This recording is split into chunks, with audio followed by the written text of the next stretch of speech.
The date is May 21, 2024. The time is 18:03, and I would like to call the Frederick County School Board meeting to order. We have an agenda before us. Do I have a motion for approval? Mr. Chairman, I'd like to make a motion to approve the agenda as presented. All right, Mr. Atkins has made the motion. Second. We have the second. Do we have any discussion?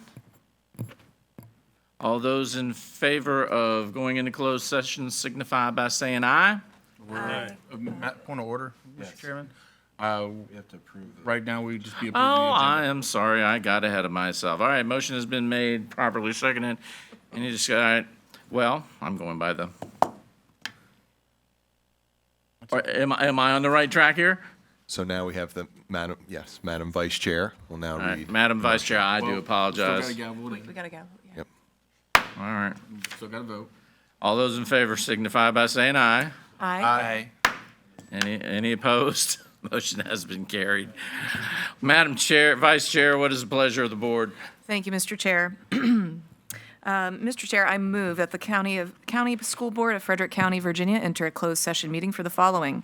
1, to review and discuss appointments, administrative appointments, reappointments, information only, administrative leave, non-renewal, resignations, substitutes, tutors, and volunteers pursuant to Virginia Code Section 2.2-3711, paragraph A.1, and to review and discuss individual student matters that would involve specific students and particular information contained in their scholastic records, including requests for release from compulsory attendance for religious reasons pursuant to Virginia Code Section 2.2-3711, paragraph A.2, and for consultation with legal counsel pertaining to actual or probable litigation and consultation with legal counsel regarding specific legal matters, requiring the provision of legal advice by such counsel pursuant to Virginia Codes Sections 2.2-3711A7 and 2.2-3711A8, and to discuss reports or plans related to the security of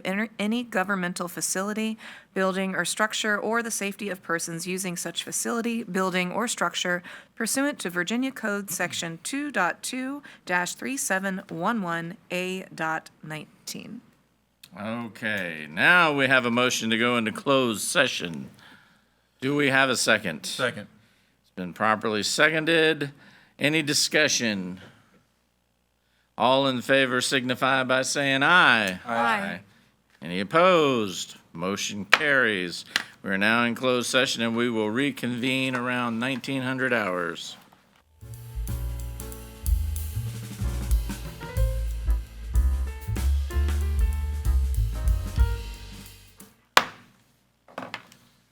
Madam Vice Chair, what is the pleasure of the board? Thank you, Mr. Chair. I move that the board can reconvene from closed session. Second. We have a motion to return from closed session, and it has been properly seconded. Any discussion? All those in favor signify by saying aye. Aye. Any opposed? Motion carries. And Mr. Chair, I further move to the best of each board member's knowledge, only public business matters lawfully exempted from open meetings requirements under the Virginia Freedom of Information Act were discussed in the closed session, and only such public business matters as were identified in the motion by which the closed session was convened were heard, discussed, or considered by the school board. Second. We have a motion to certify the closed session, and it has been properly seconded. Any discussion? Madam Clerk, could you call the roll, please? Ms. White? Yes. Mr. Funes? Yeah. Mr. Atkins? Yes. Mr. Bell? Yes. Ms. Martin? Yes. Ms. Klein? Yes. Mr. Sturdivant? Yes. Madam Vice Chair?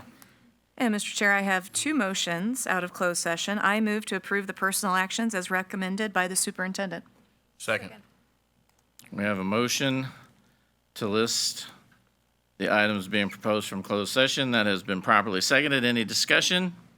All those in favor signify by saying aye. Aye. Any opposed? Motion passes. And Mr. Chairman, I also have one more. I move to approve the release of students A, B, C, D, and E from compulsory attendance. Second. Okay, we have a motion that's been properly seconded to release students A, B, C, D, and E. All those in favor signify by saying aye. Aye. Any opposed? Motion carries. All right. Please join me in a moment of, do we need to do the date and the time before I get started on all this? No, sir. Okay, I didn't think so, but I'm just checking. Please join me in a moment of silence. We'd like to hold tonight's moment of silence in honor of Mrs. Penny McDonald, one of our bus drivers who passed away suddenly earlier this month. So if we could just observe a moment of silence, please.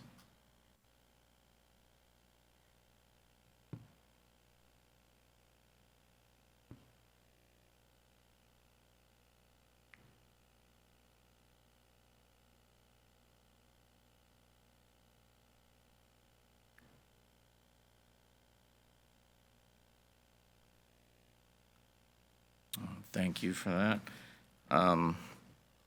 Before we stand for the Pledge of Allegiance, we would like to remind you that we have started a new tradition where we have students lead our Pledge of Allegiance.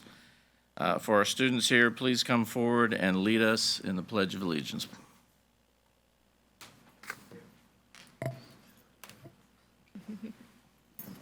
Come on in, students. And Ms. Monk.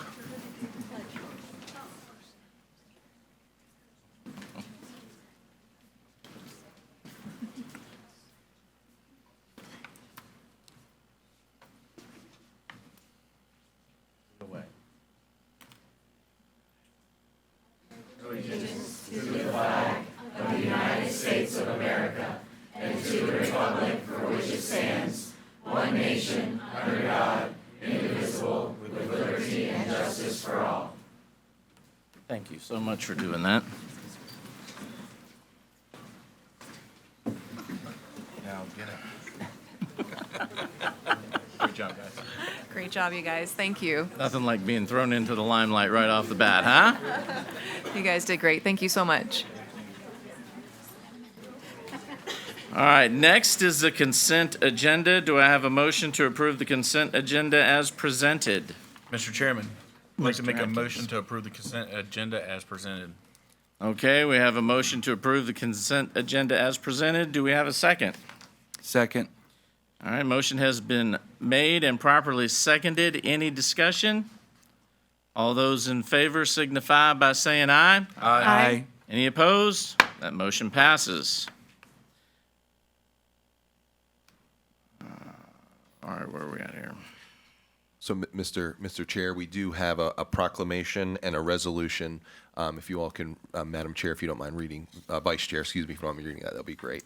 Absolutely, it'll be my pleasure. So we do have, as Dr. Hummer said, we do have one proclamation and one resolution. The first will be a proclamation. It is National Speech Language Pathologist Month, and that is for May of 2024. Whereas speech-language pathologists work to prevent, identify, and treat various speech communication, swallowing, and hearing disorders, and whereas speech-language pathologists help students develop effective speaking and listening skills and provide tools that are fundamental for success in personal, academic, and professional relationships, and whereas speech-language pathologists are crucial to each school's special education team and are invaluable support resources for classroom teachers, guidance counselors, and parents, and whereas speech-language pathologists have a lasting impact on future generations by providing exemplary speech-language services to our schools and catering to the individual needs of our students across all levels of education, and now, therefore, be it proclaimed that the Frederick County School Board hereby declares May as National Speech-Language Pathologist Month and acknowledges the accomplishments of speech-language pathologists, dated this 21st day of May, 2024. And it's also my understanding we have some speech and language pathologists in the room. If you could please stand and be recognized.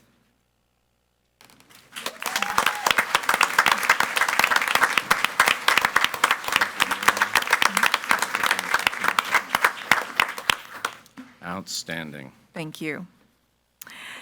And we also have a resolution. So this following resolution is in honor of Miss Ellen White, and it reads, whereas the Frederick County School Board wishes to recognize and express its appreciation for the dedicated service of School Board member Ellen White. Whereas she has served the Frederick County School Board while demonstrating unwavering commitment and dedication to the betterment of our school division. Whereas her tireless efforts have contributed to the growth and success of our educational institutions. Now therefore be it resolved that the Frederick County School Board expresses its deepest gratitude to Ms. White for her hard work, dedication, and service to the county and the school division. Be it further resolved that the Frederick County School Board wishes Mrs. White continued success in all of her future endeavors. Be it further resolved that the Frederick County School Board and the Superintendent of Schools join the community in expressing their sincere gratitude to Mrs. White for her willingness to serve on the school board, for her dedication to the betterment of our school division, and for the other special gifts she brought to the board with her service. Dated this 21st day of May, 2024.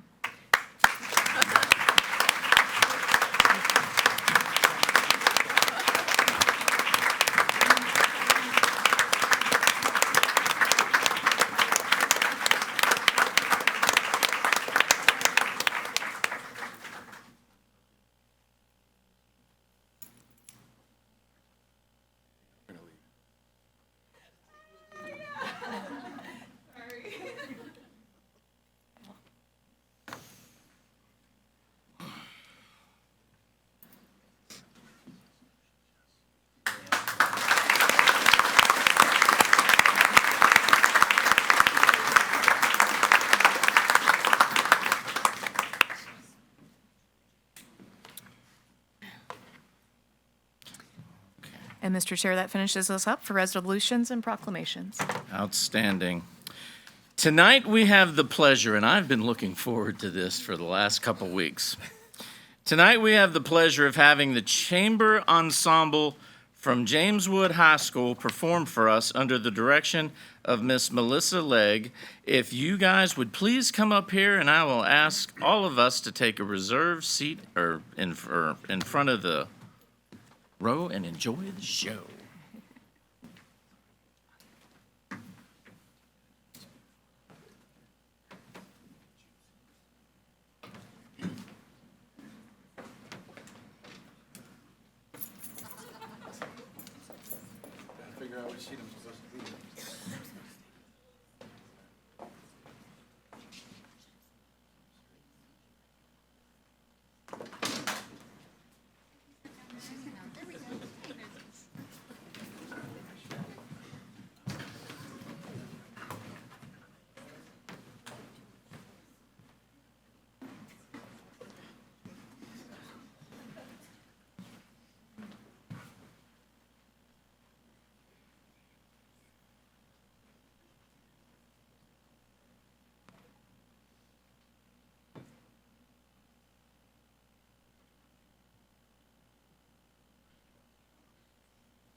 audience pleasers. This is one that we did for concert assessment, which was fantastic. This is a small group of our chamber ensemble.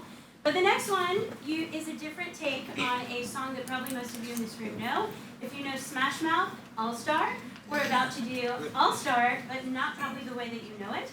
And then we're going to end with our senior farewell song that will be for next week, because a lot of these kiddos are seniors. And we're going to end with We Won't Stop Dreaming. So this one, I don't have to do anything, it's all done.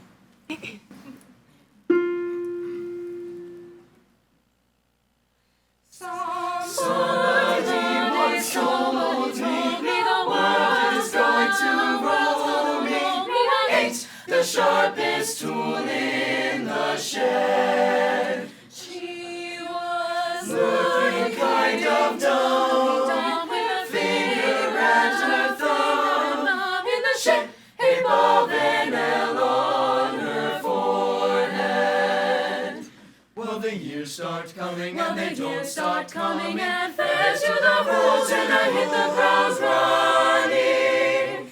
Didn't make sense not to live for fun. Your brain gets smart, but your head gets dumb. So much to do, so much to see. So what's wrong with taking the back streets? Never know if you don't go. You never shine if you don't glow. Oh hey now, naughty, naughty, naughty, naughty, naughty, naughty, hey now, go play. Hey now, naughty, naughty, naughty, naughty, naughty, naughty, hey now, get paid. And all that glitters is gold. Only shooting stars break the mold. It's a cool, cool place, and they say it gets cold, and you're bundled up now, wait till you get older. But the meteor man begged to differ, judging by the hole in the satellite picture. Ice we skates is thin. The water's getting warm, so you might as well swim. My world's on fire, fire, fire, fire, fire, fire, get bored. Oh hey now, naughty, naughty, naughty, naughty, naughty, naughty, hey now, go play. Hey now, naughty, naughty, naughty, naughty, naughty, naughty, hey now, get paid. And all that glitters is gold. Only shooting stars break the mold. Oh hey now, naughty, naughty, naughty, naughty, naughty, naughty, hey now, go play. Hey now, naughty, naughty, naughty, naughty, naughty, naughty, hey now, get paid. And all that glitters is gold. Only shooting stars break the mold. And all that glitters is gold. Only shooting stars break the mold.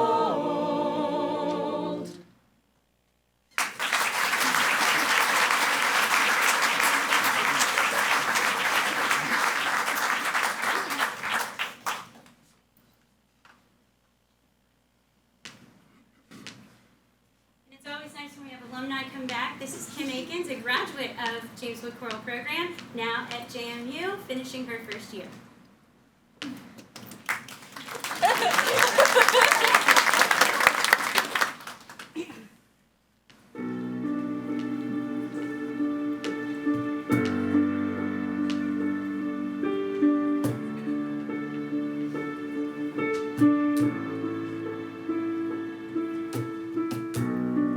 Here we are, living in the moment. Here we are,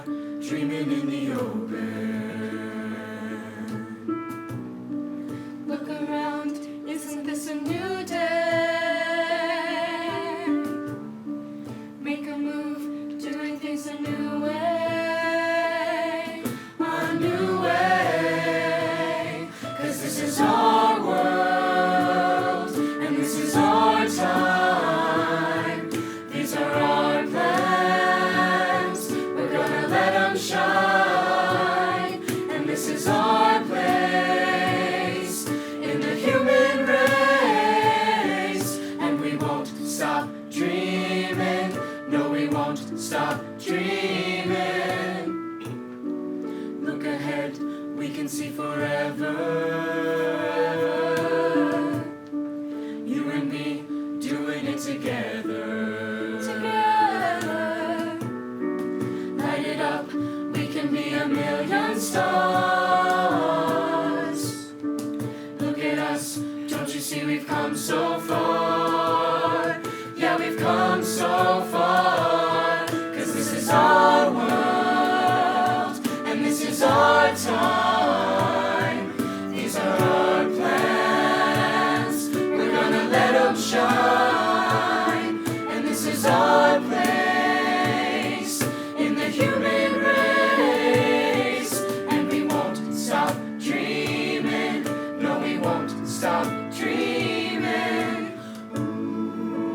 Standing at the crossroads, feeling how the wind blows. We can soar above the clouds. Every moment is a heartbeat, every breath feeling so sweet. Who can say what happens now? 'Cause this is our world, and this is our time. These are our plans, we're gonna let them shine. And this is our place in the human race. And we won't stop dreaming, no we won't stop dreaming. This is our world, and this is our time. These are our plans, we're gonna let them shine. And this is our place in the human race. And we won't stop dreaming, no we won't stop dreaming. We won't stop dreaming.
Nina? 100%.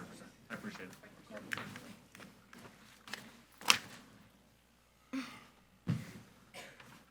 That was fabulous. I do have a request next time. I want something from the musical Oklahoma, but other than that. That was fantastic. Thank you guys and ladies for coming out and giving us that treat. That was really wonderful. Definitely looking forward to seeing it next week at graduation. Yes, for sure. Man. All right, we are now at the point of our meeting where we will celebrate our staff and student awards and recognitions, and I will turn it over to Dr. Hummer. Thank you very much, Mr. Chair. Good evening and welcome to our Awards of Excellence program. Before we proceed, I would like to ask that everyone stay here through the entire program out of respect for each individual who is being recognized. Once we have completed all of our presentations, you will have an opportunity to leave and enjoy the rest of your evening. In addition, when you come forward for your certificate to be acknowledged as a school, please take a moment to pause with me and Mr. Chair for a photograph, then move to the right, remain at the front, and we'll take a photo of the entire group. So I would now like to call down Mr. Chair and myself. Thank you. Hey, take it with me.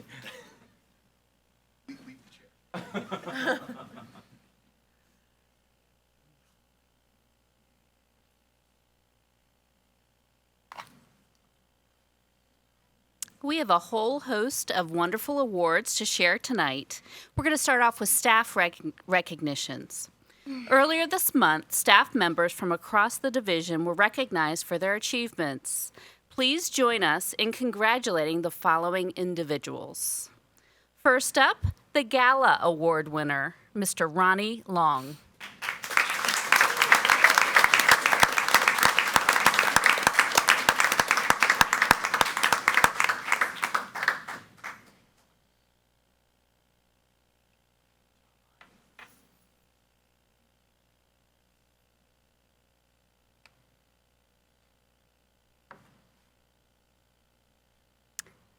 Next, we have the Macintosh Award winner, Louise Dixon.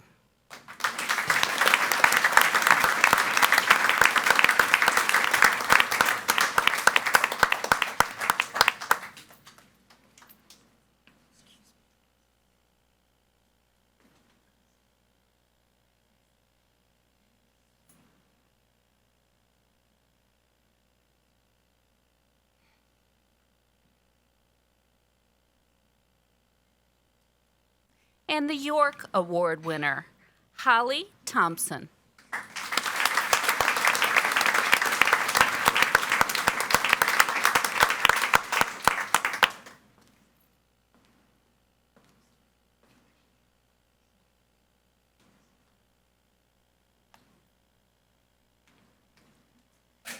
The First Class Teacher of the Year award goes to Kenneth Snow.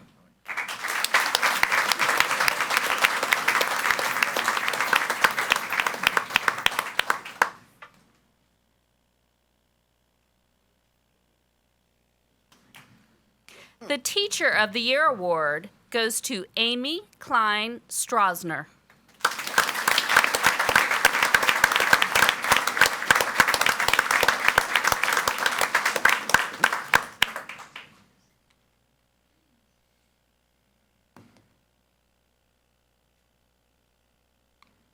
Next up, Counselor of the Year, Kimberly Wilborn.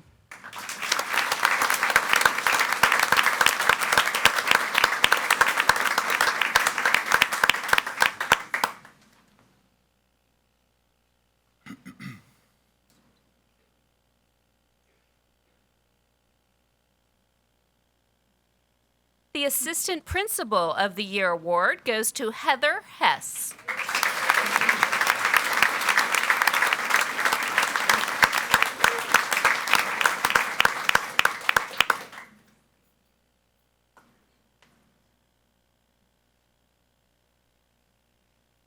Elementary Principal of the Year, Darren Thomas.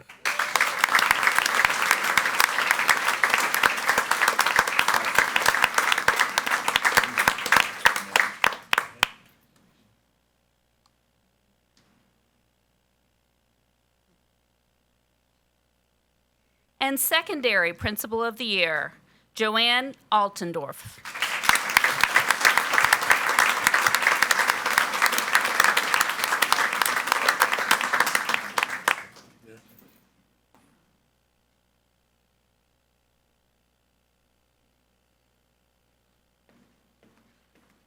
The next award is the Virginia School Boards Association Regional Art Contest. Each year, the Virginia School Boards Association holds an art contest to recognize the artistic talents of students across the state. The following students had their artwork selected to represent Frederick County Public Schools in the competition. Mariel Januzzi, first place.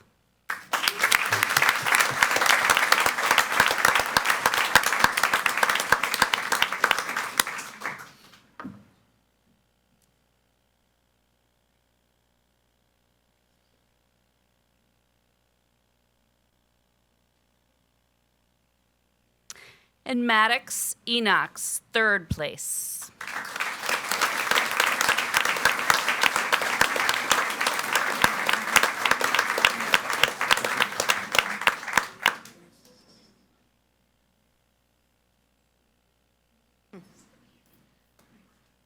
All right, great job.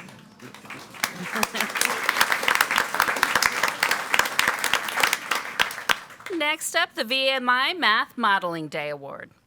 In February, students from Admiral Richard E. Byrd and James Wood Middle Schools competed in the Virginia Military Institute Math Modeling Day. Results are as follows. The second place overall team is from Richard E. Byrd Middle School, and team members were Madison Lystrup.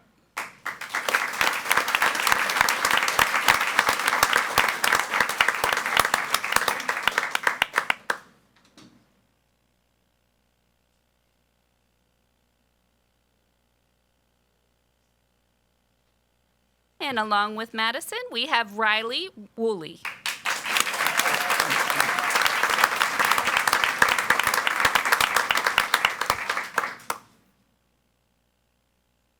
And that was our second place overall team. Way to go.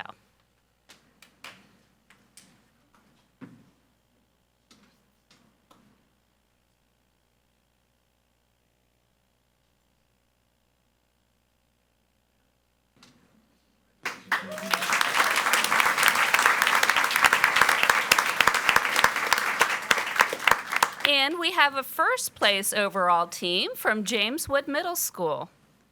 Team members include Scarlett Christensen.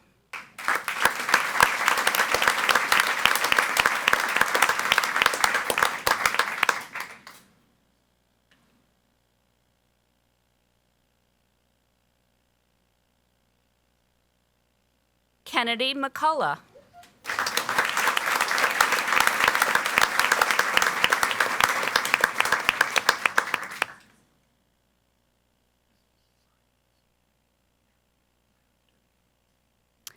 And Ava Ryder.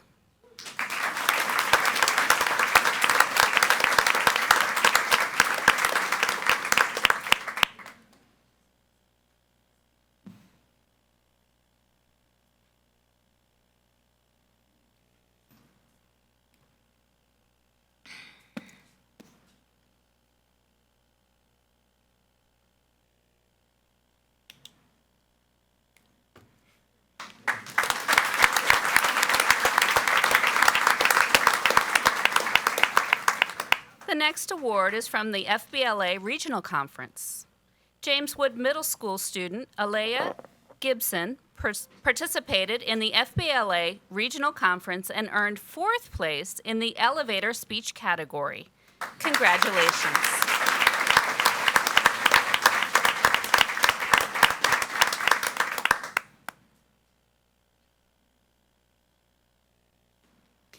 And next up, we have the FBLA Virginia State Leadership Conference. In April, students from Millbrook High School participated in the FBLA's Virginia State Leadership Conference, and their placement has qualified each student to participate in the National Leadership Conference in Orlando, Florida in June. Here are the results. For first place, visual design, we have 2 team members. One is Zach Furby.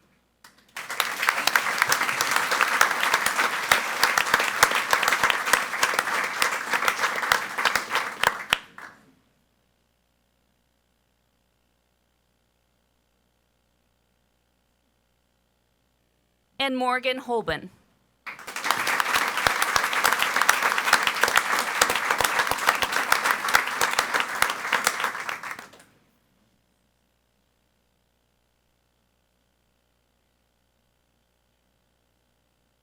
I think teams.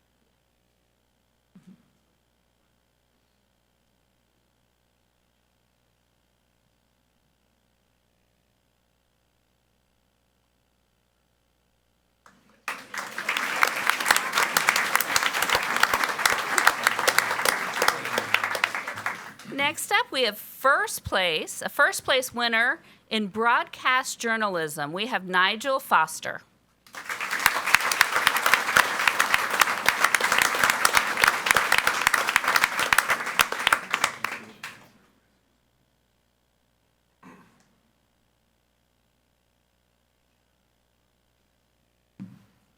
And next up, 4th place winner, Introduction to Business Communication, Tiffany Val.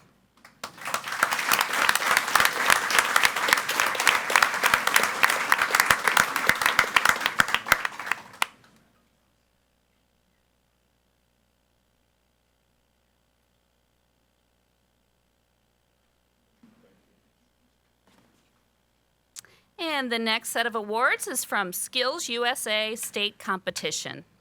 In April, students from the Jal J. Howard Center traveled to Virginia Beach to participate in the Skills USA Virginia State Competition. The results are as follows. We have a second place team in crime scene investigation. That is Hannah Linneberg.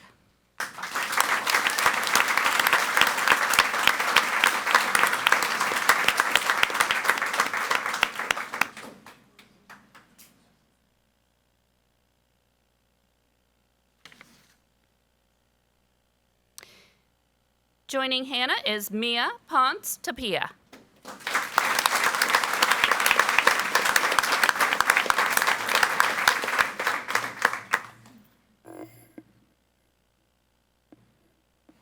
And joining them is Stephanie Nunez Villatoro.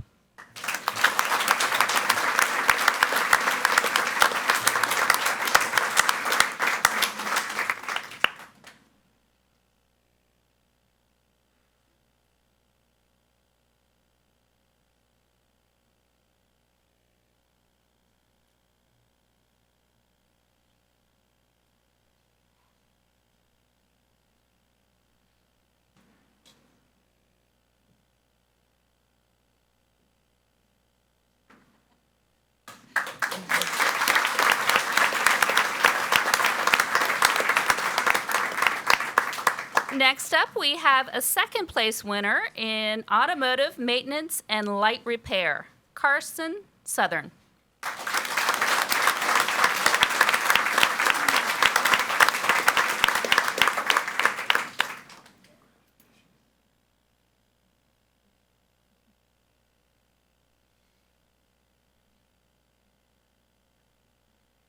Next is a second place winner in collision estimating, Kobe Nesselrod.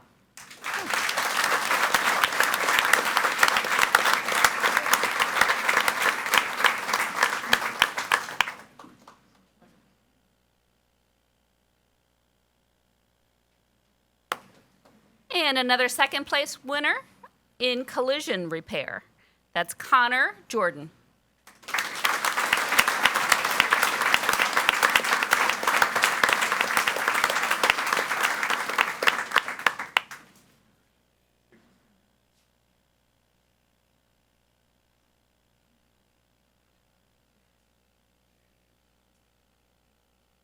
And we have a third place winner in automotive refinishing, Tanner Culp.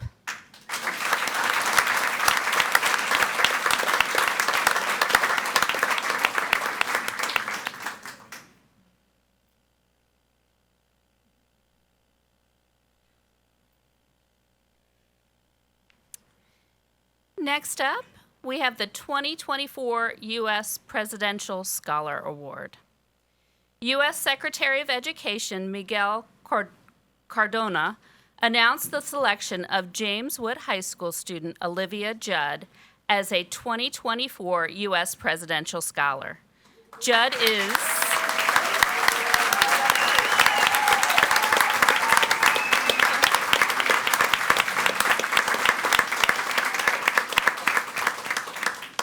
is one of 161 outstanding American high school seniors who have demonstrated outstanding academic achievement, artistic excellence, technical expertise, leadership, citizenship, service, and contribution to school and community.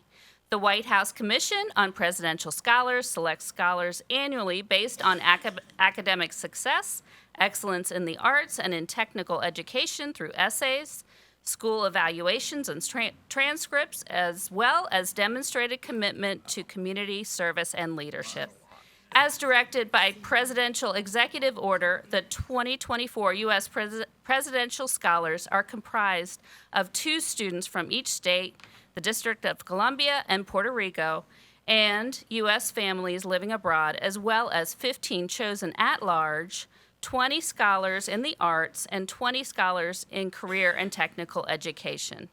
This year is the program's 60th anniversary. The Presidential Scholars Class of 2024 will be recognized for their outstanding achievement this summer with an online recognition program. Congratulations to Olivia Judd.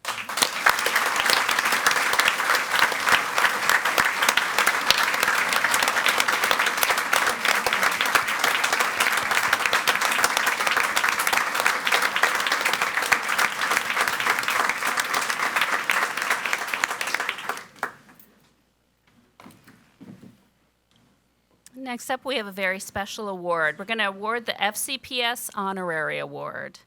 If we could have Anna Curran and Amy Hollinger come forward, please.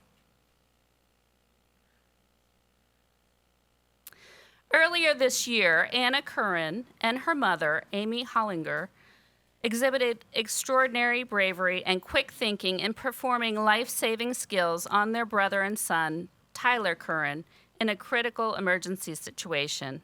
Their dedication to each other's well-being and their ability to remain calm and decisive under pressure are truly commendable. This evening, we present to you the FCPS Honorary Award.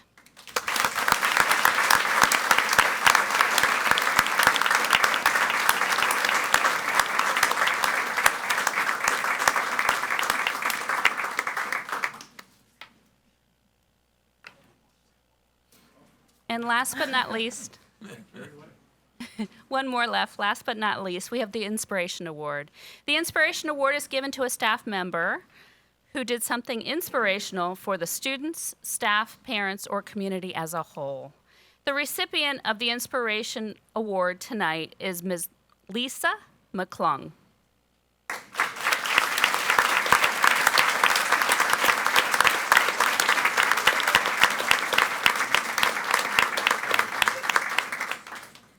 Ms. McClung was nominated by a parent who writes, "There are many positions within FCPS that go unnoticed.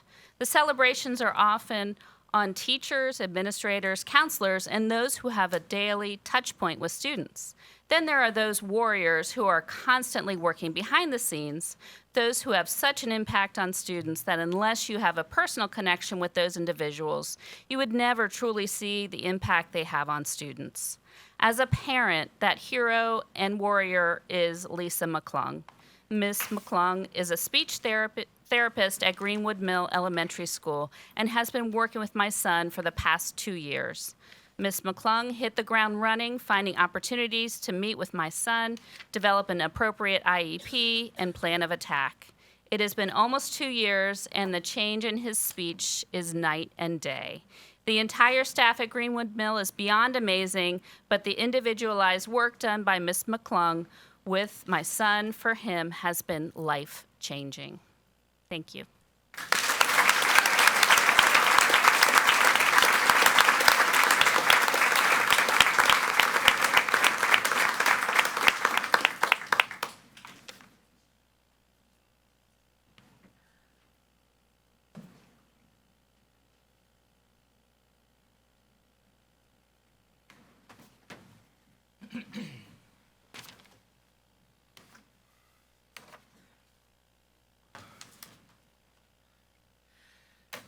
Next up in our meeting, we have the announcement for administrative appointments. And again, I'll turn it over to Dr. Hummer. Thank you very much, Mr. Chair. I would like to first call up Ms. Debbie Grumbacher, please. And please join me in welcoming her as the new Sharando High School Assistant Principal.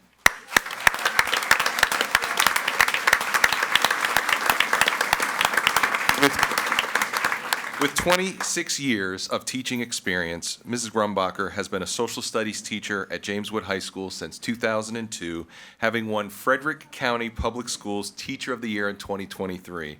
She holds a bachelor's in arts and history from the University of Mary Washington, a master's of education from George Mason University, an endorsement in K-12 special education from Longwood University, and will graduate this May with an endorsement in K-12 administration and supervision from Shenandoah University. Let's give her another round of applause.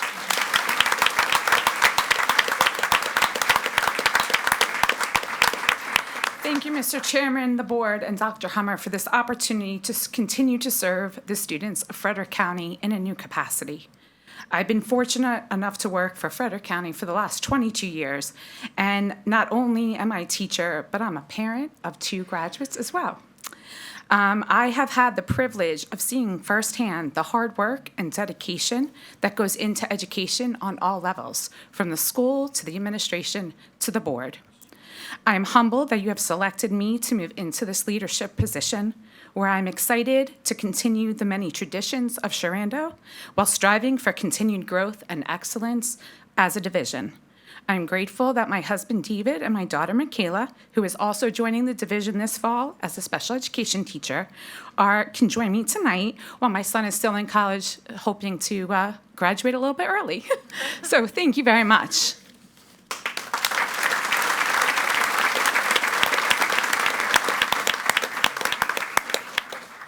Next up, I would like to call up Mrs. Emily Roy, please. She is our new coordinator of work-based learning. Join me in congratulating her.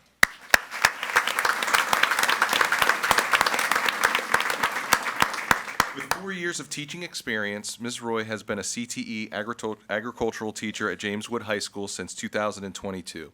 Mrs. Royce holds a Bachelor's of Science in Agricultural Leadership and Community Education from Virginia Tech and a Master's in Education Administration and Supervision from the University of Virginia. Let's give her another round of applause and welcome.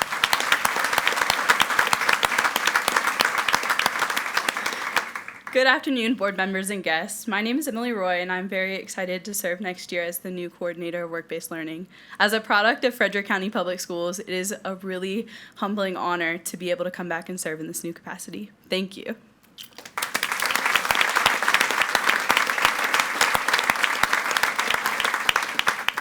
Next up, I would like to call up Mrs. Shelley Andrews, please, as the new principal of James Wood High School.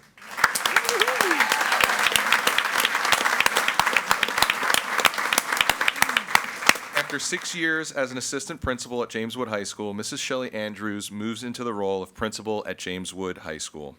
Ms. Andrews previously taught social sciences at Shenandoah High School for 13 years when she became the assistant principal at James Wood Middle School for 3 years before moving to James Wood High School. Ms. Andrews holds a Bachelor's of Science in History with a minor in Political Science from Shenandoah University, a Master's of Teaching from the University of Virginia, and a certificate in Educational Leadership and Administration from George Washington University. Let's give her another round of applause. Congratulations. Thank you. Mr. Chairperson, Ms. Vice Chair, and members of the board, Dr. Hummer, I first wanted to start by saying thank you for this opportunity. I welcome this opportunity and walk into this new position with a heart full of joy and also an understanding of the deep responsibility that comes with leading James Wood High School.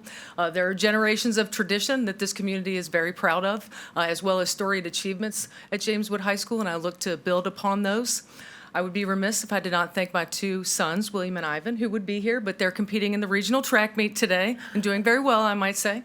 And also my family, my partner Sam, who have supported me all along this journey. So again, thank you very much for the opportunity. I look forward to working with you.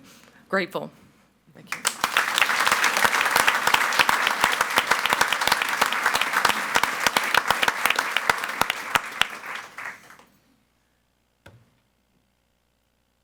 Mr. Chair, that's all we have for administrative appointments. Thank you, sir. At this point, I'd like to pause. For those that would like to leave and enjoy the rest of your evening, please feel free to stay if you wish to do so.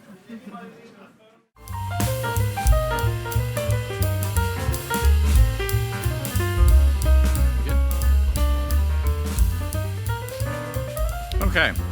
At this point of our meeting, we would take citizen comments, but no one has signed up this evening, so we are going to move on to reports. So next up, I'm going to pass it off to Dr. Hummer. Thank you, Mr. Chair. I do have a couple items. First, I want to again give my deepest condolences to Penny McDonald and her family. Penny was one of our own that just went way too soon. She's going to be truly, truly missed. I did make a visit to the hospital with Mr. Sturdivant to pay our respects to her and her family. And you can never, ever replace somebody as amazing as Mrs. Penny McDonald. Please keep her and her family in your thoughts and prayers. And thanks again to the chairman who commemorated the moment of silence to her. I would also like to again thank and welcome our new administrators and looking forward to them joining our team. Very excited to seeing what they can do. You'll learn very, very quickly that we have a lot of great things happening here in Frederick County, and we're so glad that they are now part of this team as an administrator and this journey with us. I also, again, want to thank our speech and language pathologists for all of their hard work, as well as our school board for recognizing them through the proclamations. Our SLPs work tirelessly with all of our students with speech and language goals and needs, as well as providing students with skills and strategies to access their education. Speech and language is a cornerstone for communication for all students, so our SLPs play a pivotal role, especially with our younger students, to assist them in acquiring these important skills. Thanks for all that you do, and so grateful for your dedication to our students. We also had 3 really big celebrations over the last 2 weeks. We had our retiree ceremony banquet. We also had our first ever, need you all to know, this is the first ever that we have recognized our licensed staff and our classified staff in a ceremony type format. It went over extremely well. We've heard nothing but positive feedback. I give nothing but accolades to our HR department that put on an amazing event. And there was no better way to recognize all of our staff for all their great deeds that they did. So we're looking forward to this becoming part of the new Frederick County tradition, as we will continue to do this to show our appreciation for all of our valued employees. And we just greatly appreciate all the work that they do. So we're looking forward to this continuing in future years. This is also a friendly reminder that this is a very exciting time of year because we have graduations coming up. We have our first at Dow J this Friday. We also have next Wednesday is Millbrook High School. Thursday will be Sharando, and Friday will be James Wood. You all are invited. I really hope you can make it to at least one. All 4 would be fantastic, but it is a great way to culminate the year and see all of the great things. If you do go, you get a front row seat next to the superintendent of Frederick County Public Schools, so free of charge. So I know Mr. Bell, right? So that might be a good thing for you to jump on, but I really hope that you guys can make it. It's a great time to celebrate our students. I saw that. Last but not least, Miss Ellen White, you are going to be truly, truly missed. It has been an honor and a privilege to not only work for you, but work alongside you for the students of Frederick County. You cannot be replaced. We're going to miss you. Thank you for all you've done. Good luck in Germany, and thank you. And please make sure you stay in touch. Thank you so Thank you. much.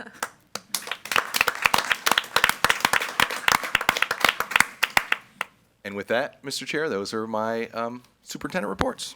Okay, next is unfinished business, and I'm going to pass it right back to you, sir. All right, I'm going to head down to the podium for hopefully the final budget presentation for FY25.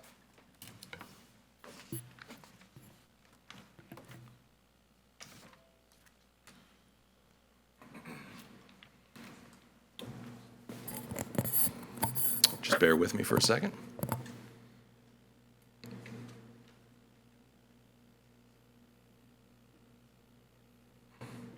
All right. As I mentioned, this is hopefully the last and final budget presentation, final review before you all approve this evening, or you will be asked to approve this evening. So we're going to review one last time the timelines of the budget, where we started back in January and where we're at today. We're also going to review the budget. We're going to review the components of that budget. We'll also review what the Board of Supervisors approved back on April 24th. We will also provide you with a state revenue update. So we are very thankful that that the governor has signed off on the state budget, so we have some updates on that, and I want to provide those with you. And then we also want to discuss what was discussed last Monday in the budget work session. So we did provide you all with responses to all of your questions. I will go through those questions here throughout this presentation, but if there are any questions, as you know, please stop me. And then, of course, if you want me to elaborate on the responses to your questions, more than happy to do that. And as I mentioned, we are asking that you approve the FY25 budget for FY25. So as I mentioned, this journey, yes, the presentation started with you in regards to the needs-based budget that we presented, but that process starts in August. So we're getting ready to start for FY26, and we will be going through that process again, so we're looking forward to that. Then we had another meeting with you all for you to adopt the budget on February 20th. And then we also presented that budget to the Board of Supervisors. And that's one of the things we want to continue to do, is to continue to have those conversations with our Board of Supervisors, to continue them in our conversations throughout this process. Then the Board of Supervisors thankfully and graciously approved the budget, which included our budget, so we're very appreciative of them doing that. And then we also had a work session, as I mentioned, and then the state approved the budget on May 15th, and then we're hopeful that you all will approve the budget this evening. These are the school board budget priorities, and for the new members of the board, you all will be asked to approve new budget priorities for FY26. So you all will be part of the development of these budget priorities for FY26. But these are the current budget priorities that were approved. As you know, we were looking at instructional initiatives, we were looking at compensation packages, as well as taking care of our current assets through operational funding. And that was the focus and the highlight as we continue to put together that needs-based budget that I presented to you all. In summary, in regards to salary increases, we have our teachers at 6.6%. We have our classified staff at an average of 6.6%.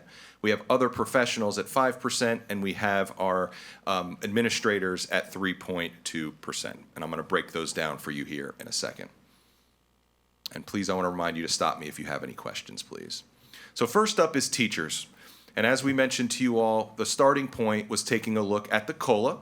And that COLA is determined from the Social Security office. So we started there with all of our staff, and then we built it up from there. So the reason that the teachers went from 3.2 average to 6.6 is because we wanted to take a look at unclustering the pay scales, which is something we wanted to take a look at and focus on.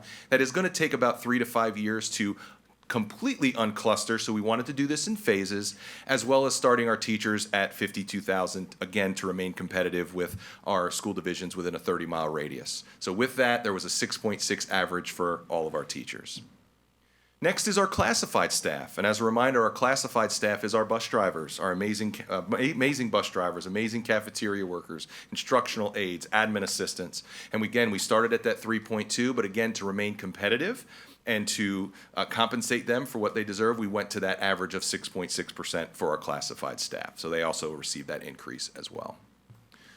Next up is our other professionals, which we did 5%, and that was our diagnosticians, psychologists, therapists. That was the number we landed on for them, again, starting at that 3.2%, and then unclustering those that are at 15 years of experience.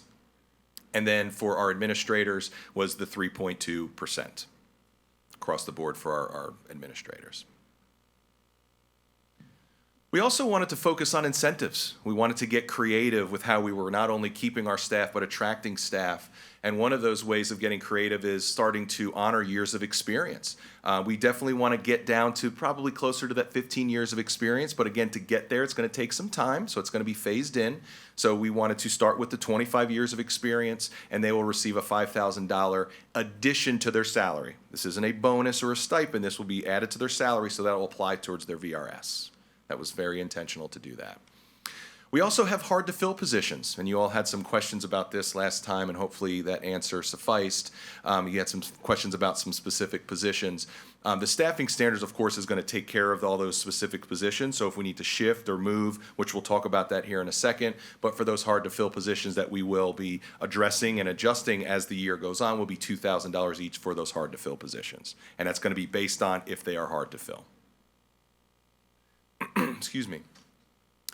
Next up is increasing our sub pay. So this was something that was loud and clear from our administrators, from our teachers, is in regards to getting subs and doing things to help with that. So this was one of them, which is to increase that for our subs. And we also looked at doing the Premium Fridays, as well as doing the contracted subs, which we've heard a lot of positive feedback on. So this is another way to, again, attract those subs so that we can protect our classes when our teachers are not there, protect the learning in those classes.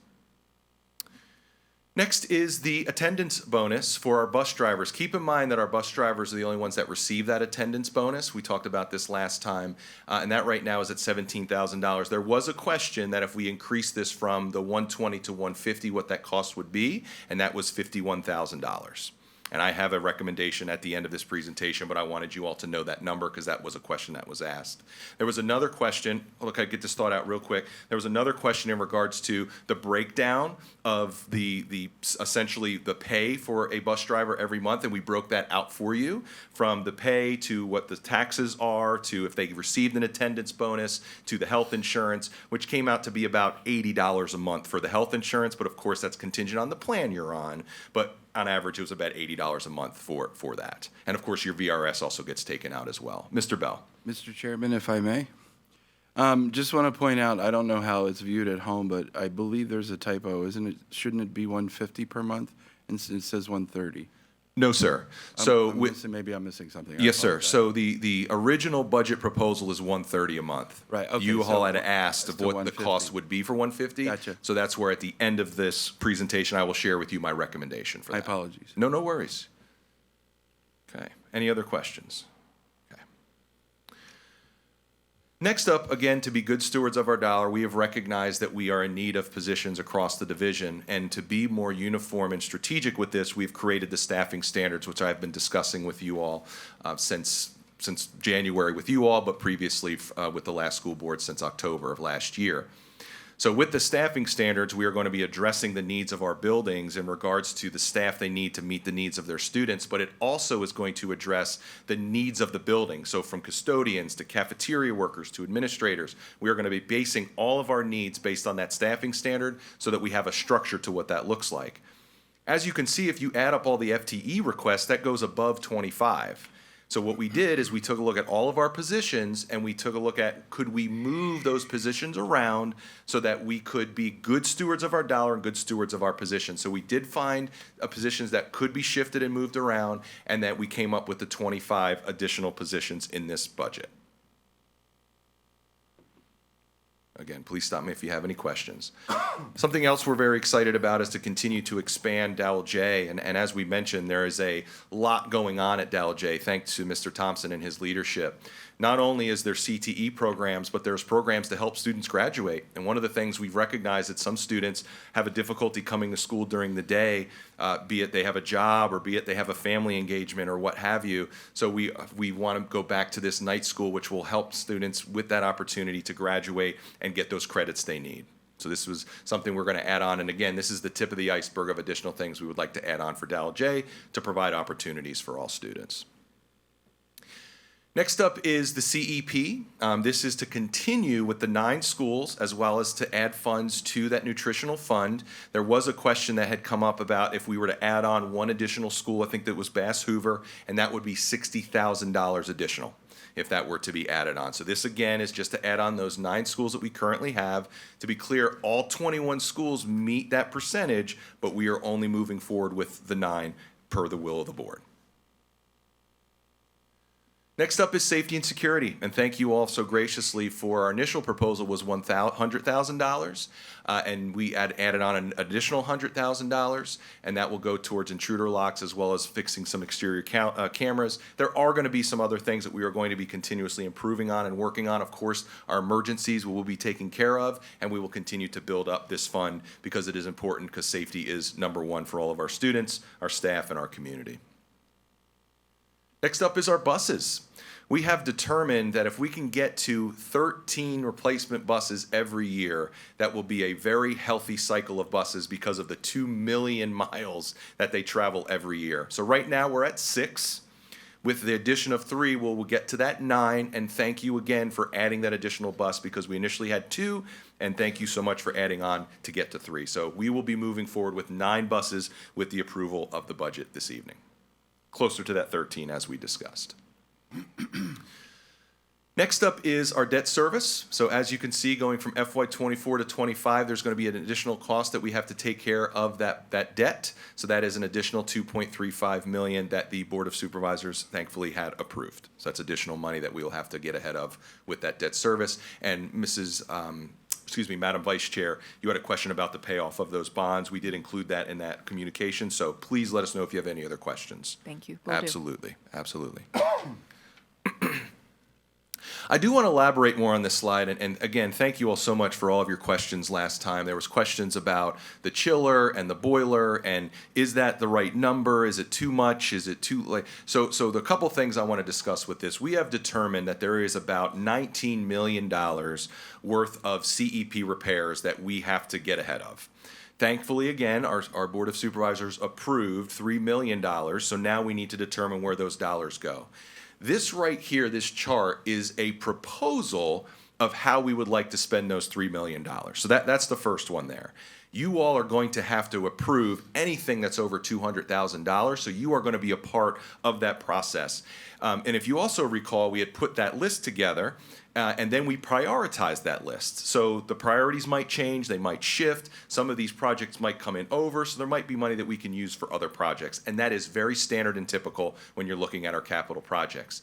The other question that we had is, that looks a little much for chillers and boilers. And the one thing that we want to mention here is, that is correct. That is not the price for a chiller and a boiler. However, that is the price for the entire project. If they go in and they determine they need to replace a pump, or they need to replace the pipes, or the BAS system, that is the estimated cost if you had to replace all those items. So an actual chiller is going to be between $200,000 and $300,000, but with all that additional work, that is why that dollar amount's in there. The other question was, why is the elementary schools less than that high school? And that is all per the BTU ratings and the size of the school. And I saw him here earlier. There he is, the expert in the room. So if there are any other additional questions, Mr. Davis and I were having a conversation on Friday. Thanks for his dedication to answer my calls, but we did have a long conversation about this, and I did provide that to you all in the weekly as well, so you can see that information. So again, thank you all for the questions. Hopefully that answers your questions with this,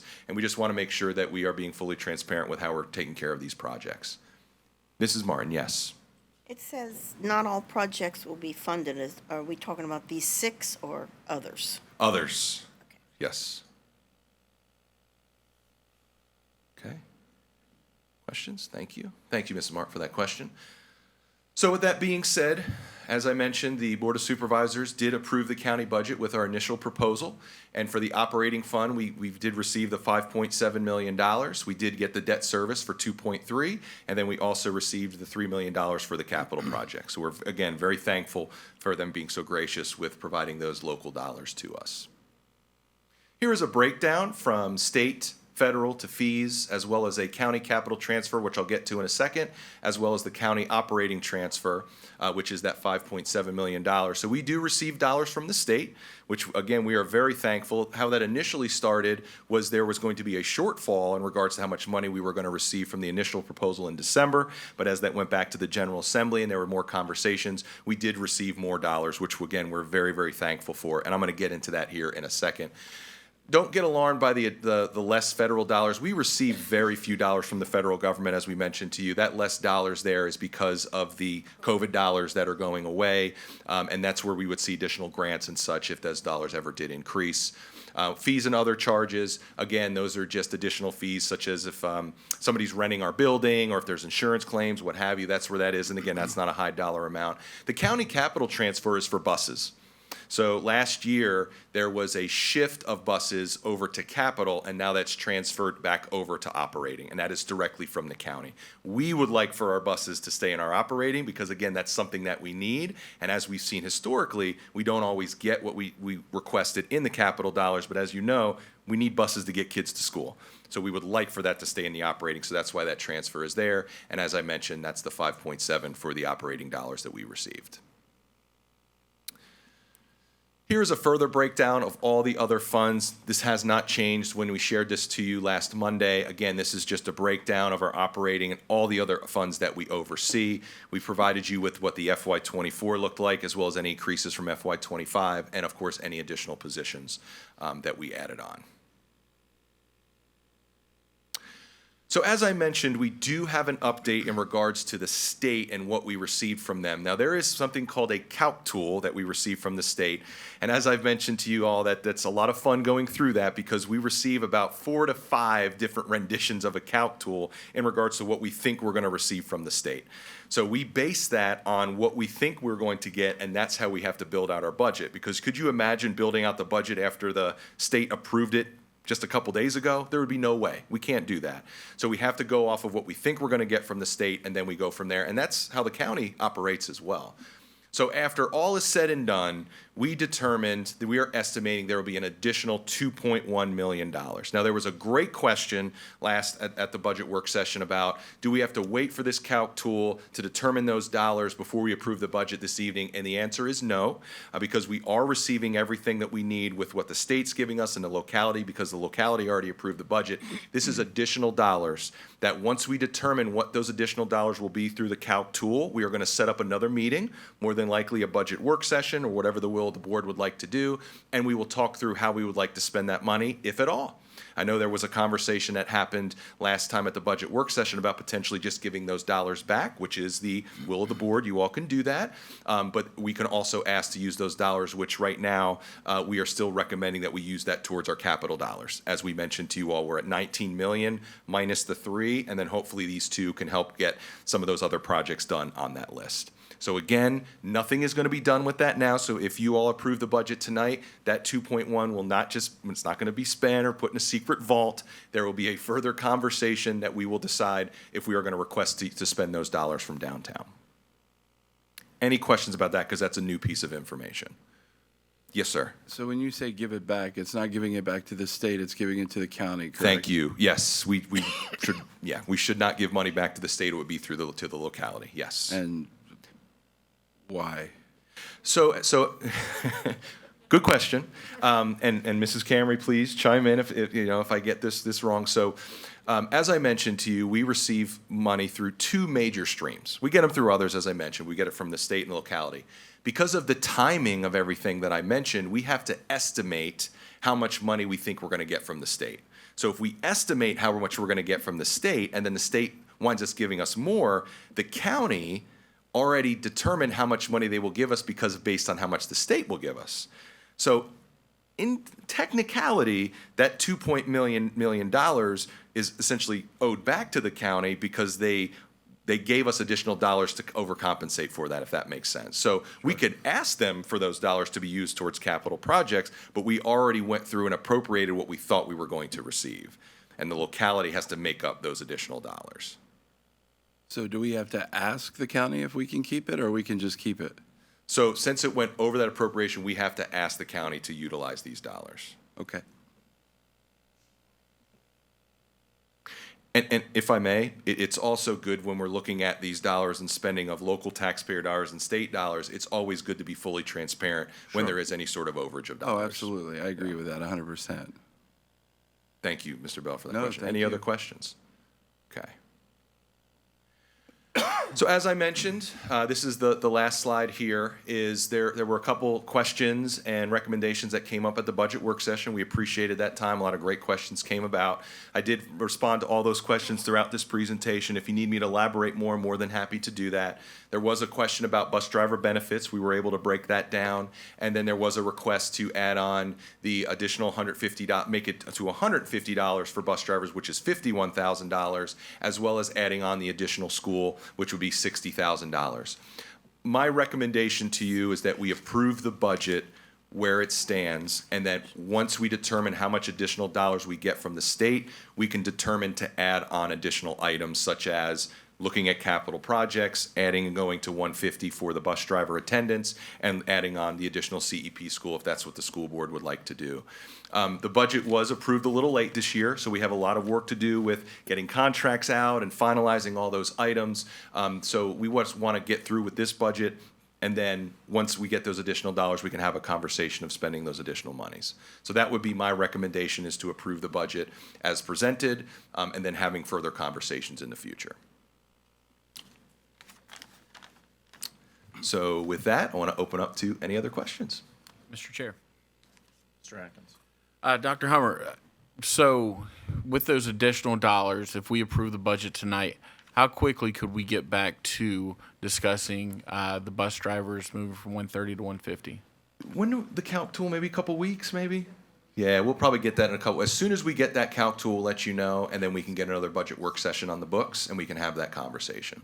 And would those bus drivers be able to see that at the start of the beginning of the school year? If it gets approved prior to July 1, yes. Would that be a fair? The end of August. So the end of August. So if we have to push it to July, that's fine. It's always good to get everything done for FY25 prior to July. course. But if we make adjustments, we can always add that on.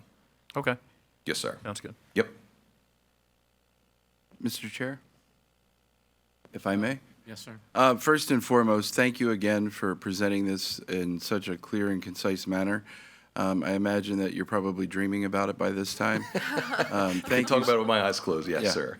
And thank you to your staff for putting it together as well. They did an amazing job, making it very easy to understand and easy to ask questions for. So thank you for that. And that's really all I wanted to say was thank you.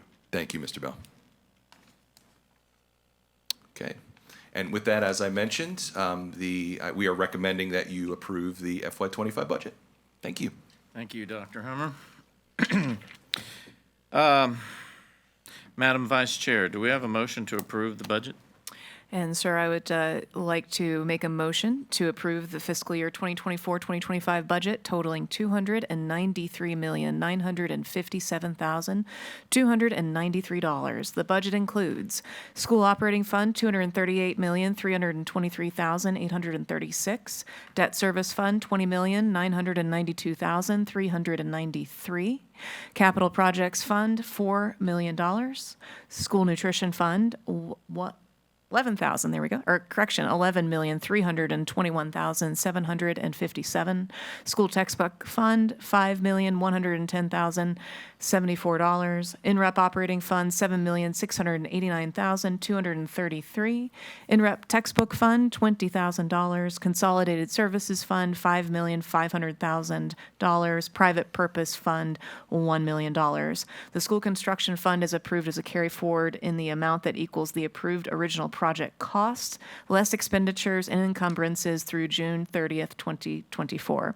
The school health insurance fund and special grants fund are approved for amounts based on cash balances as of June 30th, 2024, plus receipts during the fiscal year. All outstanding encumbrances at June 30th, 2024 are carried forward and are automatically approved for the 2025 fiscal year. Additional full-time equivalent positions included in the budget are 25 for the school operating fund and 2 for the INREP operating fund. That was a lot. Second, all of that. Okay, we have a budget, or a motion to approve the budget as the vice chair has read, and it has been properly seconded. Is there any discussion? Mr. Chair, since this is quite a large fund, I do request a rising count. Yes, ma'am. Mr. Chairman, in this budget, is the new school included? No. No, okay. That's all I want to know. Any other discussion? Madam Clerk, would you call the roll, please? Sure. Ms. White? Yes. Mr. Funes? Yes. Mr. Atkins? Yes. Ms. Klein? Yes. Mr. Bell? Yes. Ms. Martin? Yes. Mr. Sturdivant? Yes. Motion passes. All right. We have a budget. Mr. Chair, for our next item, realize that we inadvertently skipped over the safety and security presentation. If we could do that item did? before moving forward to, Where's it at? it is after the superintendent.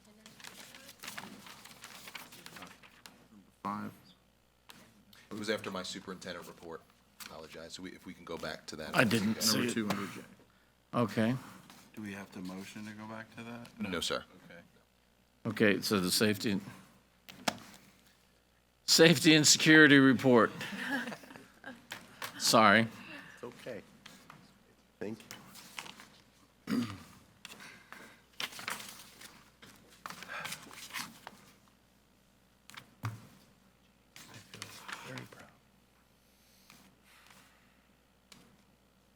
Thank you. Mr. Chair, members of the board, Dr. Hummer, appreciate you having me this evening. If we can, maybe not. There we go. Tonight, we're going to talk a little bit about where we're at with the child weapons detection system. I'm going to speak on our Raptor visitor and emergency management system, what we've accomplished since my start in July, and then our goals for the 24-25 school year. Please feel free to ask any questions as I'm moving forward.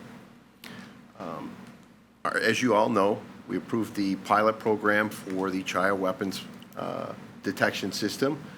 The pilot program will begin this summer at Doll J for summer school. It will begin with staff training.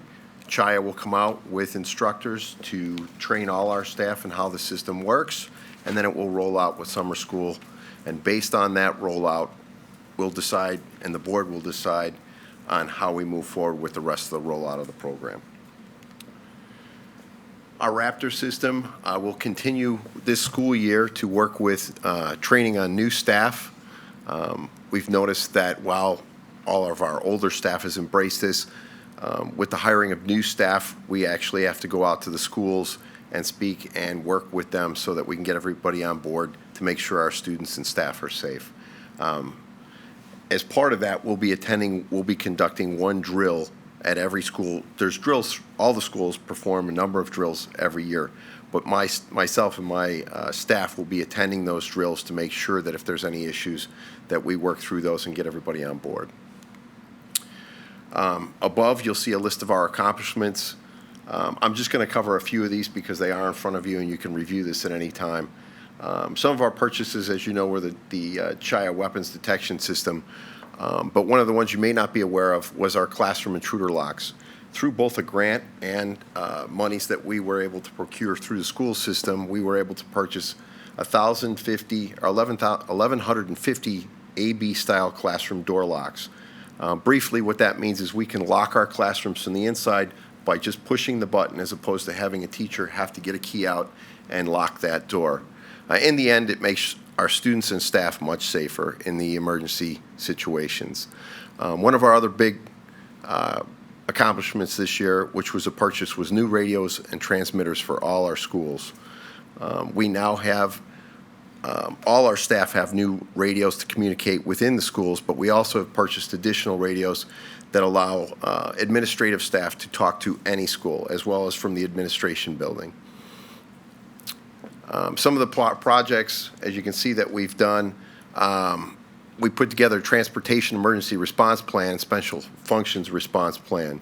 Essentially what that is in the event that there were a bus accident, something happens on a bus, we already have a plan in place with emergency services as well as the sheriff's department. The same goes for our after-hours football games, graduations. We've put together in collaboration with again, emergency services and the sheriff's office plans on how to go about taking care of those things if something were to go wrong. Something probably less exciting, but just really as important, as we work with many of our schools to rework our traffic patterns. One of the first things I noticed here is, and I'm sure all of you as parents have experienced this, as you drop off your kids or pick up your kids, people are driving all over parking lots at just insane speeds. So one of the things we've done is work with our administrators to make sure that we provide a much safer environment. As far as training, we continue, like I said, to work on drill implementation with Raptor, making sure that all our schools have completed all the drills that are required by the state each year. Moving forward, some of our goals are to replace, before school year starts, we'll be replacing all the doors at Orchard View Elementary School and Apple Pie Apple Pie Ridge Elementary School with fob access style doors. I'm sorry, one more thing I did miss was we were able to receive a grant for $350,000, which we did use towards the purchase of our locks as well as additional cameras and Raptor systems throughout the schools.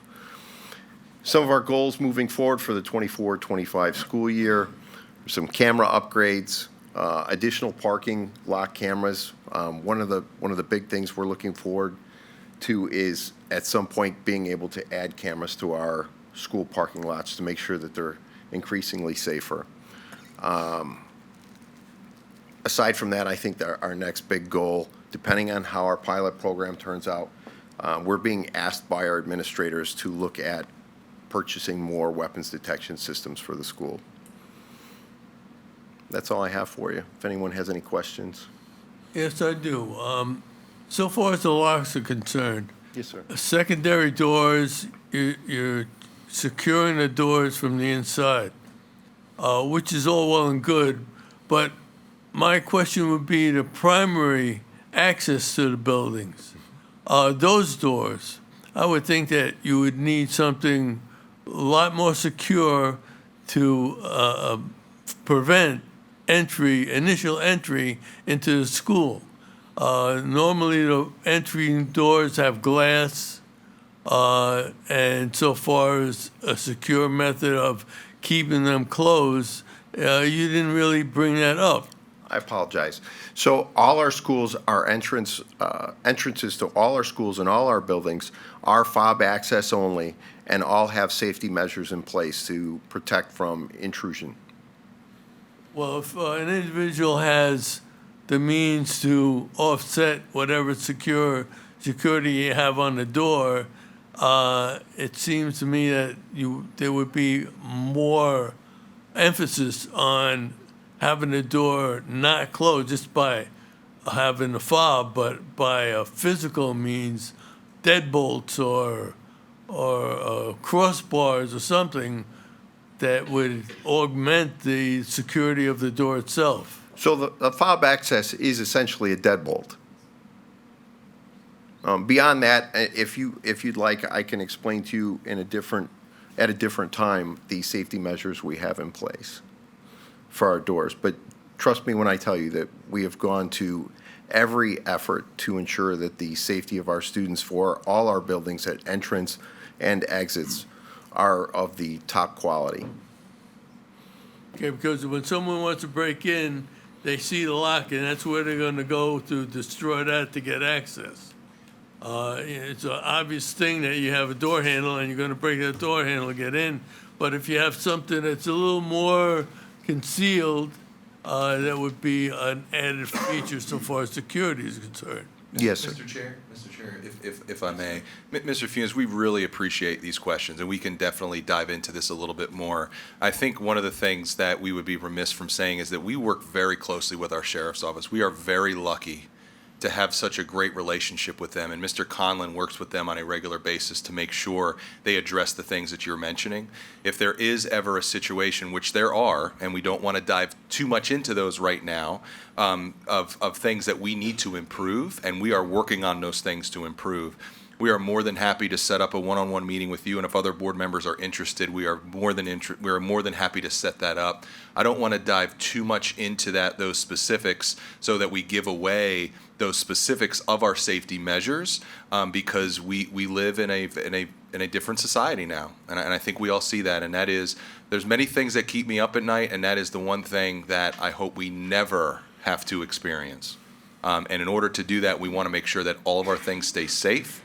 And we want to do that in a way that we let our safety security coordinators, our amazing sheriff's office, to work with us. And there are times they share with us, hey, we need to improve A, B, or C, and we improve A, B, and C. So with all due respect, great questions, but if we can just ask those and answer those in a more of a one-on-one setting, we'd be more than happy to set that up. Understood. Thank you. Thank you, Mr. Thank you. Funes. Anyone else? Thank you so much. Thank you much for your time. Next, under unfinished business, is the health insurance for school board members, 105P bylaw, second reading. So, Mr. Chair, this did come up at the last meeting, so this is the second reading. This is if for the school board to access insurance if they so desire. This would just essentially, the motion on the floor essentially is to change the bylaw to give you all access to that health insurance. So that is up for approval this evening. Is there a motion from the board to change that bylaw?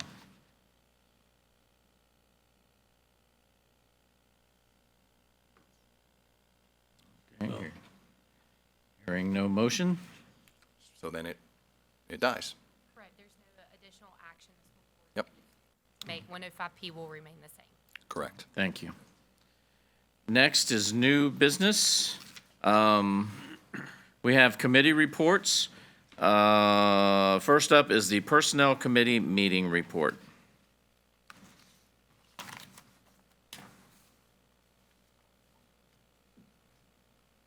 Mr. Chair, a meeting of the Personnel Committee of the Frederick County School Board was held on May 6, 2024. The meeting was called to order at 4:37 p.m., and a copy of the minutes has been provided to each board member. During the meeting, Ms. Frickley gave a staffing update for FY24, including vacancies and vacancies filled as of 4/16/2024. She also shared the staff evaluation and accountability procedures and documents and discussed the staff concerns and grievance process. Ms. Camry gave an update on Regulation 521R-A, including employment status and work hours, benefits of staff calendars, and the process of developing staff calendars. Dr. Hummer thanked the team for the work they are doing. The meeting adjourned at 5:14 p.m. Additional details regarding the information covered at the committee meeting was included in the minutes provided to the board members. Are there any questions from the board members about information shared at the Personnel Committee meeting held on May 6th? No questions, then we have a motion to accept the committee report. I move the board approve the minutes for the Personnel Committee meeting held on May 6, 2024. Second. Okay, we have a motion to approve those minutes, and it has been properly seconded. Any discussion? All those in favor signify by saying aye. Aye. Any opposed? Motion carries. Our next committee report is Building and Grounds Committee meeting. Mr. Atkins. A meeting of the Building and Grounds Committee of Frederick County Public Schools was held on May 20th, 2024. The meeting was called to order at 4:31 p.m., and a copy of the minutes has been provided to each board member. During the meeting, Mr. Davis discussed the capital projects list, highlights including the Shrando High School interior painting project, the James Wood Middle School interior painting project, the fire alarm project scheduled for the summer of 2024, notable upcoming projects, and recently funded 2024 projects. Mr. Goodwin gave an update on the James Wood High School renovation. Mr. Lee reviewed the redistricting process. Mr. Goodwin, Ms. Muir, Ms. Leonenberger, and Deputy Nicely shared the plans to rename the trail behind Indian Hollow Elementary School to the CM Trail in honor of Charlie Marple. Next, Mr. Goodwin discussed a potential IT space solution as well as the contract award for cylindrical lock replacement and installation to Independent Hardware, Inc. in the amount of $363,000. The meeting adjourned at 5:42 p.m. Additional details regarding the committee meeting are included in the minutes provided to board members. Do board members have any questions about what was covered at the Building and Grounds Committee meeting held on May 20th? Mr. Chair. Madam Vice Chair. Mr. Atkins, I would just like to editorialize here just for a moment, just for the folks listening out in the audience as well as at home. The contract award to Independent Hardware, Inc. in the amount of $363,000, that was the lowest bidder out of, I believe, 9 bids that were received. So that was the lowest bidder, and that is our standard practice. So, thank you, Mr. Chair. Thank you. Any other comments? Mr. Chair, I have a comment about my comments. So one of the things that we got brought before us during this reading was the CM Trail that honors one of our late Frederick County students, Charlie Marple. He was deputized into the Frederick County Sheriff's Office. Charlie loved outdoors, you know, and you had the privilege of going to his services when he passed away. And the pictures and people there kind of highlighted what Charlie was all about. Outdoor activities, fishing, hunting, cars, big fan of the police department. I know our SROs have done a lot working with him, and they're, I wish more people could have saw the presentation yesterday. It was great. They've got a trail that was originally made right behind the school for the Boy Scouts, or by the Boy Scouts back in the 90s. They've got some rocks out there. One of them that was original when the school was built. One's going to be for the 5th grade classes as they graduate to design and decorate how they want, and the other one is going to have handprints. Officer Knight or Deputy Nicely is kind enough to take charge on this. You know, hats off to our Frederick County Sheriff's Office, and they're going to put handprints from all the classmates and school board members and administrators that would like to participate. Yeah, so it's something that it's going to live on and be a positive reflection in the community. It goes a long way to show how the people of the community have really pulled around Charlie and given a lot for him. I know when Mr. Lake was up here, he'd always give a shout out to Charlie. Every school board meeting, tell him to keep fighting. So I hope that the folks over at Indian Hollow still stay Charlie strong, and we continue to remember Charlie as is, or as he was. So with that, Mr. Chair, I move the board approve the renaming of the trail at Indian Hollow Elementary School to the CM Trail. I second. We have a motion to change the name to the trail to the CM Trail, and it has been properly seconded. Is there any discussion? All those in favor signify by saying aye. Aye. Any opposed? Motion passes. I move that the board approve the contract award for the cylindrical lock replacement and installation to the Independent Hardware, Inc. in the amount of $363,000. Second. Okay, motions have been forwarded and properly seconded. Any discussion? All those signify by saying aye. Aye. Any opposed? Motion carries. Final one, Mr. Chairman, I move that the board approve the minutes of the Building and Grounds meeting on May 20th, 2024. Second. Okay, we have a motion to approve the minutes, and it has been properly seconded. Any discussion? All those in favor signify by saying aye. Aye. Any opposed? That motion carries.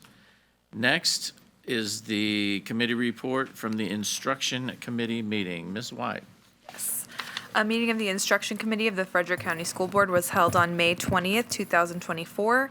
The meeting was called to order at 5:50 p.m., and a copy of the meeting minutes have been provided to each board member. During the meeting, Dr. Crawford discussed the mathematics resource adoption for middle school math 1 and 2, Algebra 1, Geometry, Algebra 2, AFDA, Pre-Calculus, and AP Pre-Calculus and Data Science.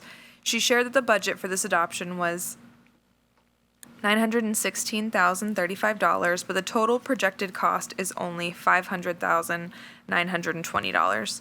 Ms. Post reviewed the career and technical education textbook adoption for the criminal justice 1 and 2 classes.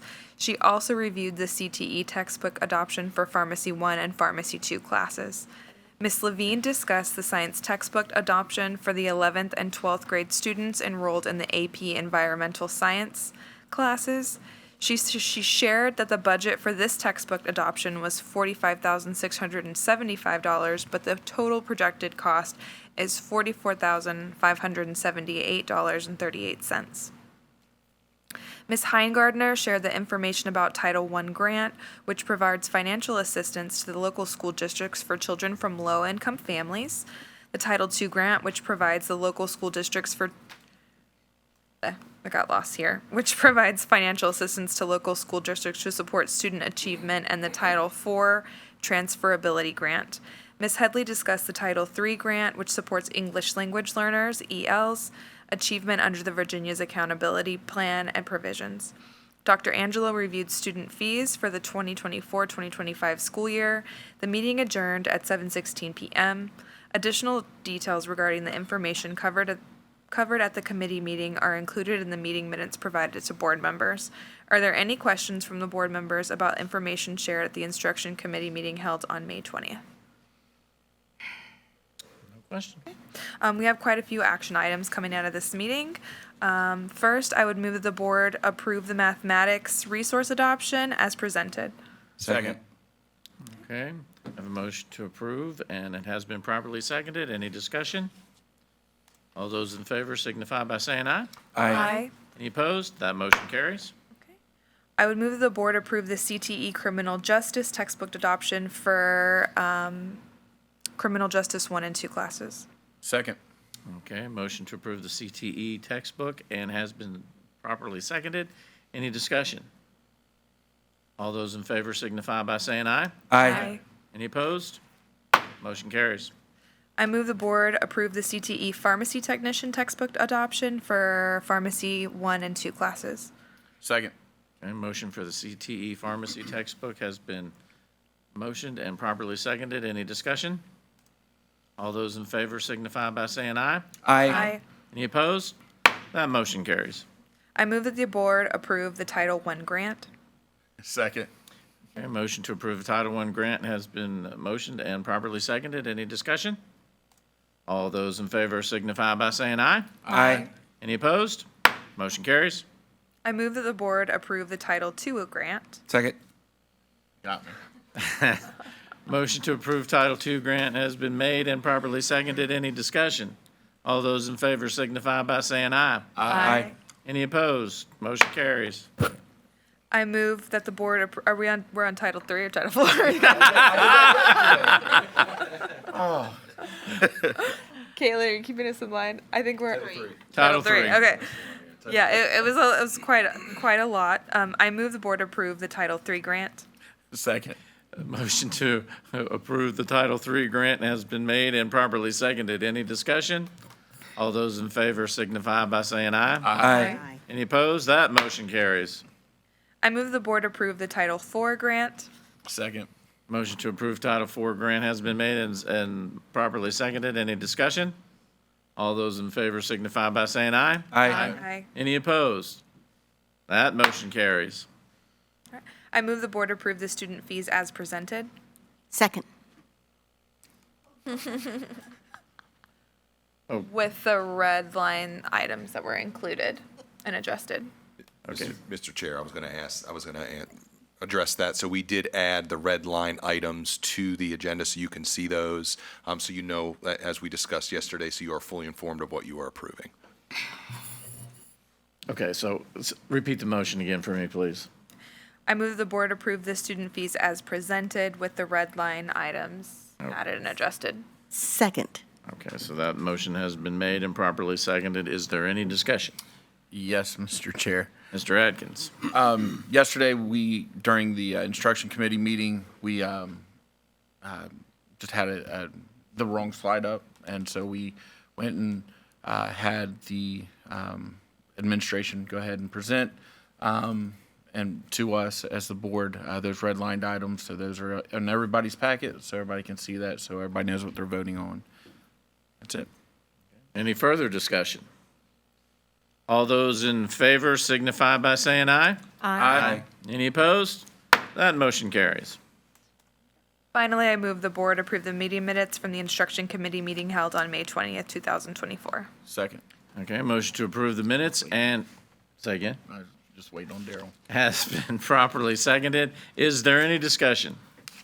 All those in favor signify by saying aye. Aye. Any opposed? That motion carries. That is all we've got one more under new business, and that would be the social media lawsuit. Mr. Chair, Madam Vice Chair. I move that we postpone discussion and vote on the social media lawsuit definitely until our June 25th meeting, pending additional information from our legal counsel. Second. Okay. There has been a motion to postpone the vote until our June meeting and has been properly seconded. Is there any discussion? Mr. Chair, Mr. Atkins. just curious, thoughts around postponing this? I'm comfortable with moving ahead tonight, but if it's the pleasure of the board to postpone it, then Just curious. okay. Any other discussion? All those in favor of postponing until the next board meeting signify by saying aye. Aye. Any opposed? Nay. Nay. All right. We shall postpone. That motion carries. Mr. I Chair. think we need Sir. a roll call. Yeah, Mr. Chair, if you don't mind, so we can get the right number, please. Okay. Yeah, thank you. Ms. White, Yes. Mr. Funes, Yes.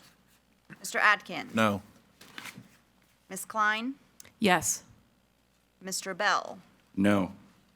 Ms. Martin, Yes. Mr. Sturdivant. I'm going to say no.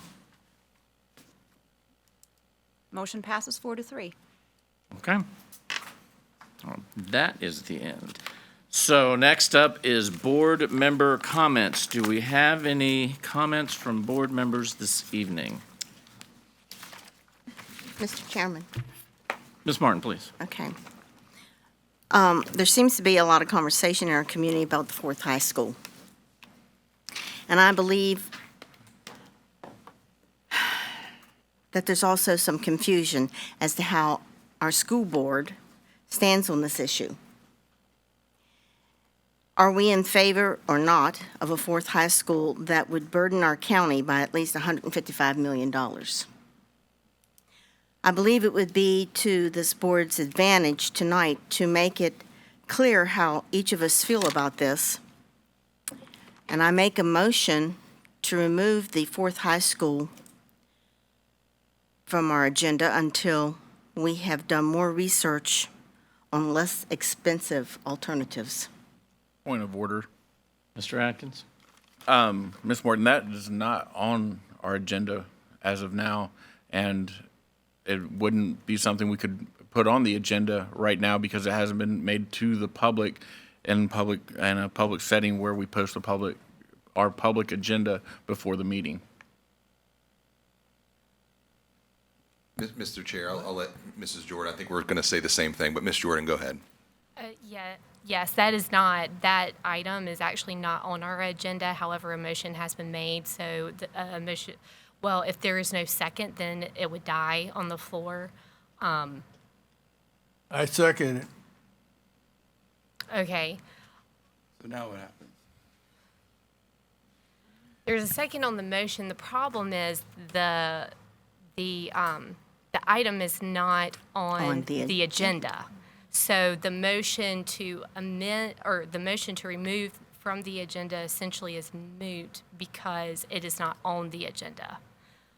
So at this point, because there's been a second, there either needs to be a vote or a motion to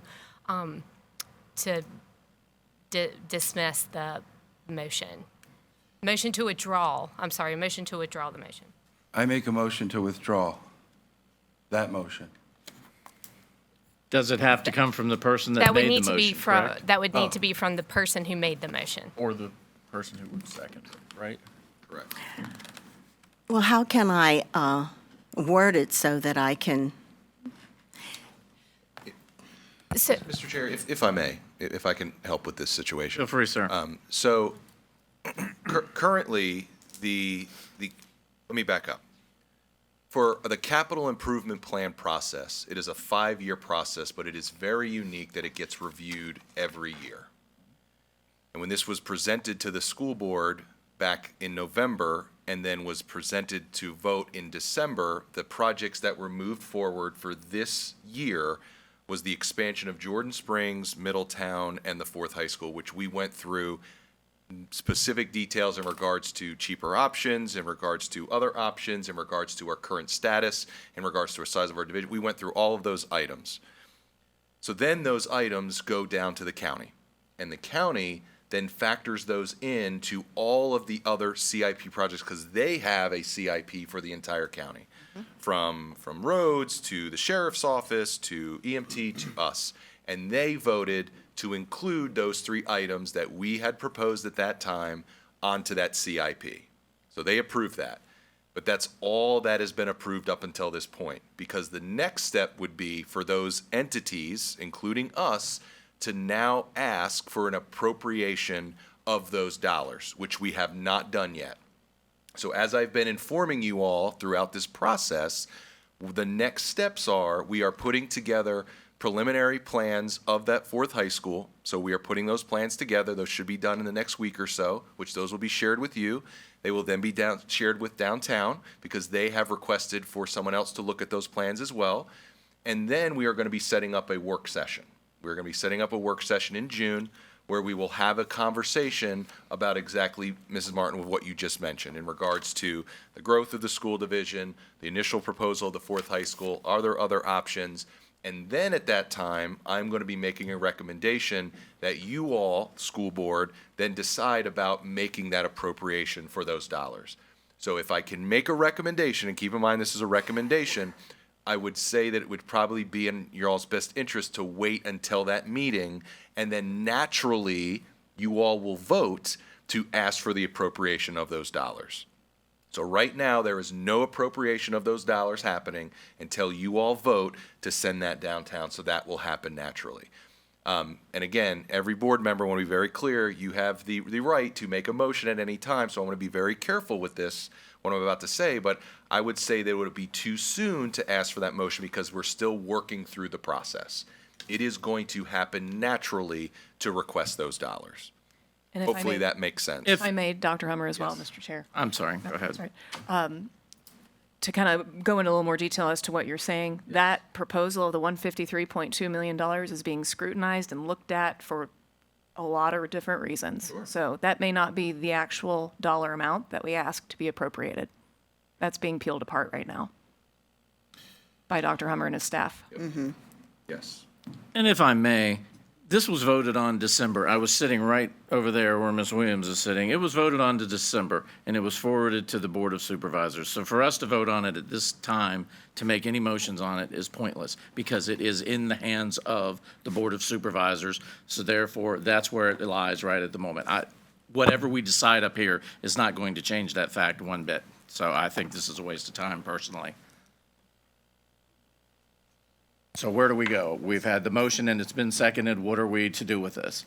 So procedurally, just looking at the school board special rules of order, a member can move to withdraw a motion with the consent of the second before any debate has begun. I believe we have had a debate, and so at this point, I think a vote needs to be taken. I can't hear you. So we have to take a vote. We got to take a vote on your motion. So again, tell me what the motion was again so that I know. Okay, to remove the Fourth High School from the CIP until we have done more research That on less expensive alternatives. Yeah, that was. I believe the motion was a motion to amend the agenda to remove the Fourth High School. Was what?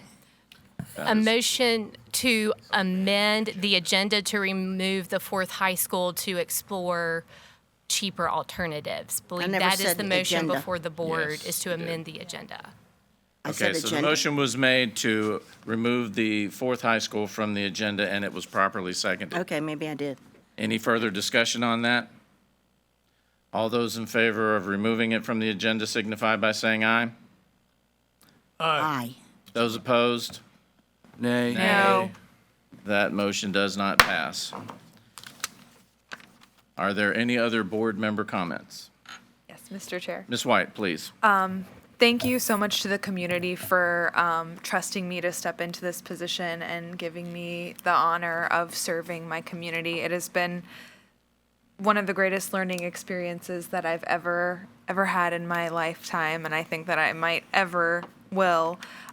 Being able to serve alongside of Dr. Angelo, who has dedicated, a lifetime of work towards public education and children, is just, it's amazing. Being able to work next to Mr. Ben Thompson, who is so unbelievably passionate about the career and technical field, and just children in general, that is a gift that you cannot get anywhere.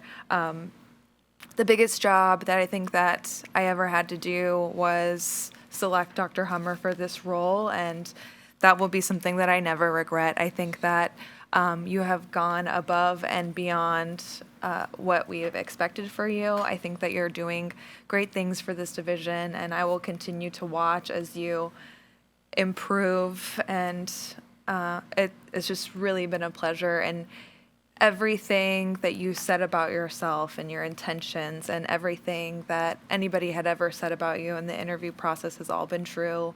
Your North Star is the children and the people of this division. This is a people business, and that's what makes us great, or the teachers and every individual.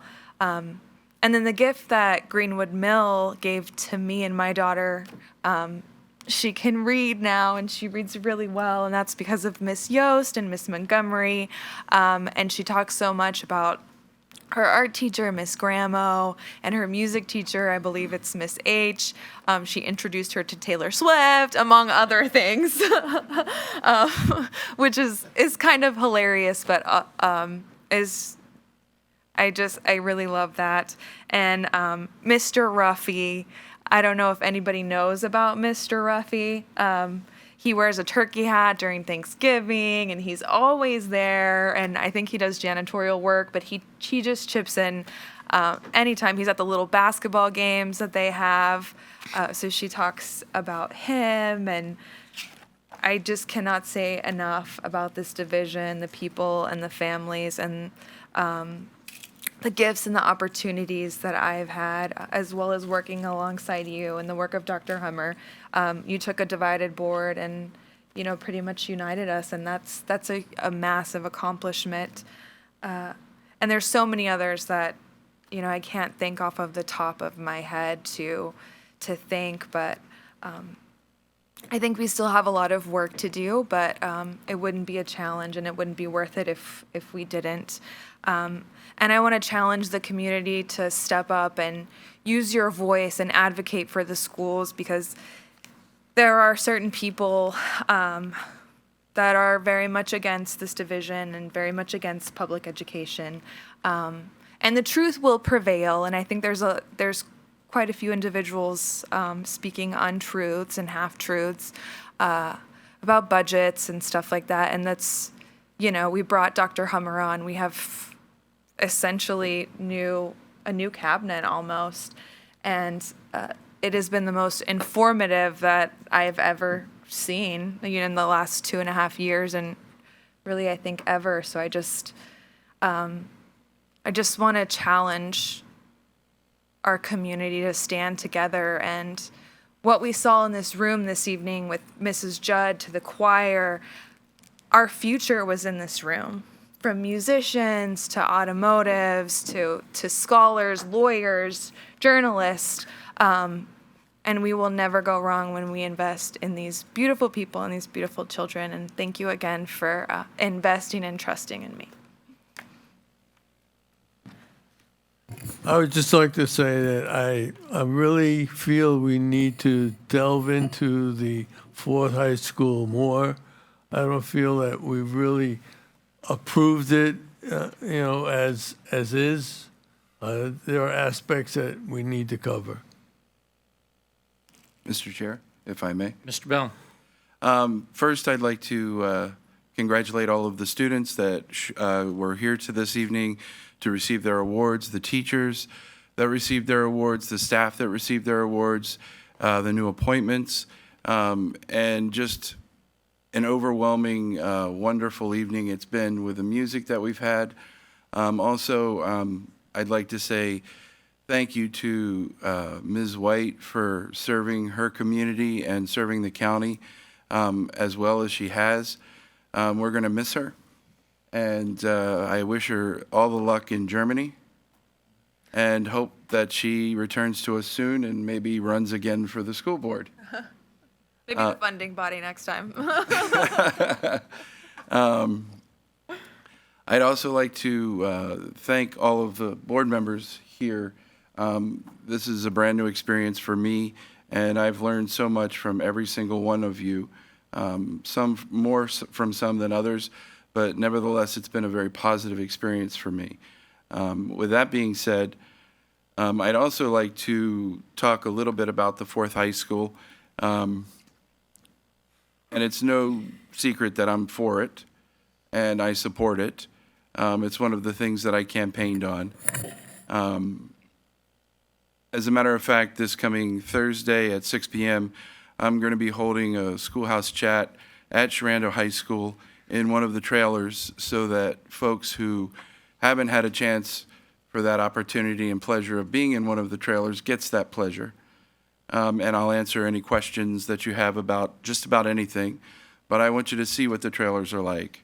Right now, just so you know, let me see if I got it up. I do. So we have 3 high schools here in Frederick County. Jameswood High School is at 113.64% occupancy. Millbrook High School is at 117.23% occupancy. Sharando High School is at 123.81% occupancy. So we're basically, if I do my math, 53% over capacity. And expanding any of the existing schools, I don't believe, based on what I've been based on the information that I've been that's been shared with me, is going to really deal with that overage. I think the Fourth High School is the way to go. We have the land. We've had the land for 8 years. As a matter of fact, the farmer who sold it to us gets to farm it for free until we actually do something on it. So it's just sitting there, and we're paying the taxes for it, if we want to talk about taxes. And that segues into my next point. In 1990, Frederick County tax rate was 78 cents. 2024, our tax rate is 51 cents. It went from 78 cents to 51 cents in the period of those years. When Millbrook High School opened, it was 73 cents, and when Sharando High School opened, it was 55 cents. The idea that our taxes are going to go up 18% is crap. And the people that are putting that out there are full of crap. They're walking around going to house, door to door, trying to tell people that it's going to go up 18%. It's crap. It's not going up 18%. As a matter of fact, if you come to the schoolhouse chat on Thursday, I'd be happy to explain it and go over it with anyone who asks. So I hope, if anyone's watching or if anyone cares to watch later, that I get to see you instead of hear you complain about things without actually talking to people. So with that being said, thank you, Mr. Chair. Mr. Adkins. All right, Mr. Chair. Wow, fiery meeting tonight at the end. But hey, I want to go ahead and thank the staff for an amazing budget, working with you guys throughout this. Madam Chair of the Finance Committee, thank you for putting this budget together. There's a lot of work besides just the people in this room that go into this. So for all those folks out there, thank you. We've come to kind of the end. We've still got those unobligated dollars, but we're there. We're there, folks. We can start getting folks paid. We can start putting in for some of our projects. We don't have to sweat in that back room anymore, like we did in closed session today. I hope that is something I leaked from closed session, that it was hot back there. Is that okay? I would ask that you go no further. Okay. Thank you. Legal counsel has advised me to shut my mouth. But I wanted to go ahead and always thank the students out there for, putting their best foot forward and getting those awards that we saw tonight, whether it be from math, leadership roles, doing journalism. The folks over at Dow J, you guys are nonstop. I mean, you guys are up here month after month after month, giving students awards, giving staff awards, and that's amazing. I can't wait to be out there Friday after the interviews. Depending on how that goes, I'll be right out there for graduation. I'm excited to do it.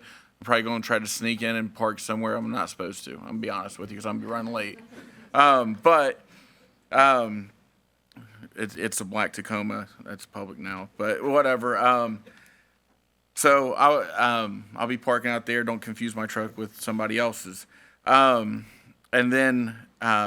yeah, over there you guys had the criminal justice folks, and then the automotive class get awards tonight. I think it's amazing. Great on you as leaders, and great on your staff. We got some books approved for the criminal justice. We got some books approved, for mathematics, science, and then pharmacy. Am I probably missing one, maybe? Got it. And then, what? And pharmacy tech. And then, so great things happening all around. I want to, say to the new staff members, welcome to the team. Here in Frederick County, we don't rebuild, we reload. So thank you for joining the team. Thank you for, switching positions and taking a step in the right direction as far as leadership. Graduation next week, I'm looking forward to it. We've got the choral ensemble that will be out there. We get to hear hopefully some more Smash Mouth. I'm looking forward to it. I was over there bobbing my head to the music. And then lastly, I'd say lastly, first I want to go ahead and say thank you to Miss Ellen White. We came into this together, and we had a divided board, and there was conflict going on over COVID times and everything else, and there was a big distrust among board members, but you and I sat right next to each other, and if there was something that was going on, I remember sending you a note, hey, does this sound right? Or you'd send me a note, and it really worked really well. We worked really good as a team. During this partnership, we've been on the instruction committee together, and I think that's been great. Your focus toward students and their education has made Frederick County what it is as far as we're getting our test scores up, and that's a big tribute to you. So thank you for that on behalf of everybody in the community.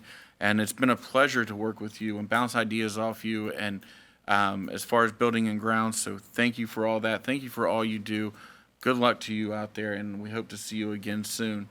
Lastly, I guess since the scab got scratched, talking about the 4th high school, and I'm going to go on record right now and say I do not want the 4th high school at all. Don't want it. But I know we need it. And there's a difference in a budget between wants and needs. Me and Mr. Bell talked about this yesterday. I don't want a 4th high school. I don't want to possibly increase tax dollars. I don't want to bring that to the citizens. But we need it. We need that 4th high school to give the students of this county a proper education, to give students in this county a proper place to learn instead of packing them in trailers, putting their security at risk. It's a shame that it hasn't been done before. But if other boards couldn't get it done, do it in my time. As we all know, I'm ready for a fight. So anytime we want to fight about this 4th high school, come up. Let's have the argument, and we'll get it done. But there's not been any other better idea. Bring me a better idea. I know that we've talked about boilers and stuff, and we dug deep down into it. And so we're cracking away at on the building and ground side of stuff as far as what we can do to be the best stewards of our dollar in this community. If anybody up on this board or out in the public has a better idea than a fourth high school for these students, I'm all ears. But until then, let's move forward, let's press forward, and figure it out together. Thank you. Ms. Klein? No further comments, sir. Thank you. Well, looks like it's me. Over the I missed the last board meeting because I was home hacking up a lung, so I had to do it by phone. But since then, I got to tour several schools. On April 19th, I went to the business plan presentations at Greenwood Mills Elementary School. And the reason I'm bringing this up, I was so impressed. Dr. Hummer was there and all these fine folks. I was so impressed with those fourth graders. I mean, they had to come up with a business plan, a presentation. Some of them had little things that they had made that they were selling. It was fascinating what those kids were doing. And my favorite presenters were Noah and Maddie. I couldn't hear the other two because I'm getting old and they didn't talk loud enough. But they were just on fire, sitting us down, shaking our hand. I mean, it was amazing what those kids were doing. I also went to Sharando High School for the agricultural business breakfast on April 26th, and I'm telling you what, bacon is God's gift to mankind, and they cooked some great bacon.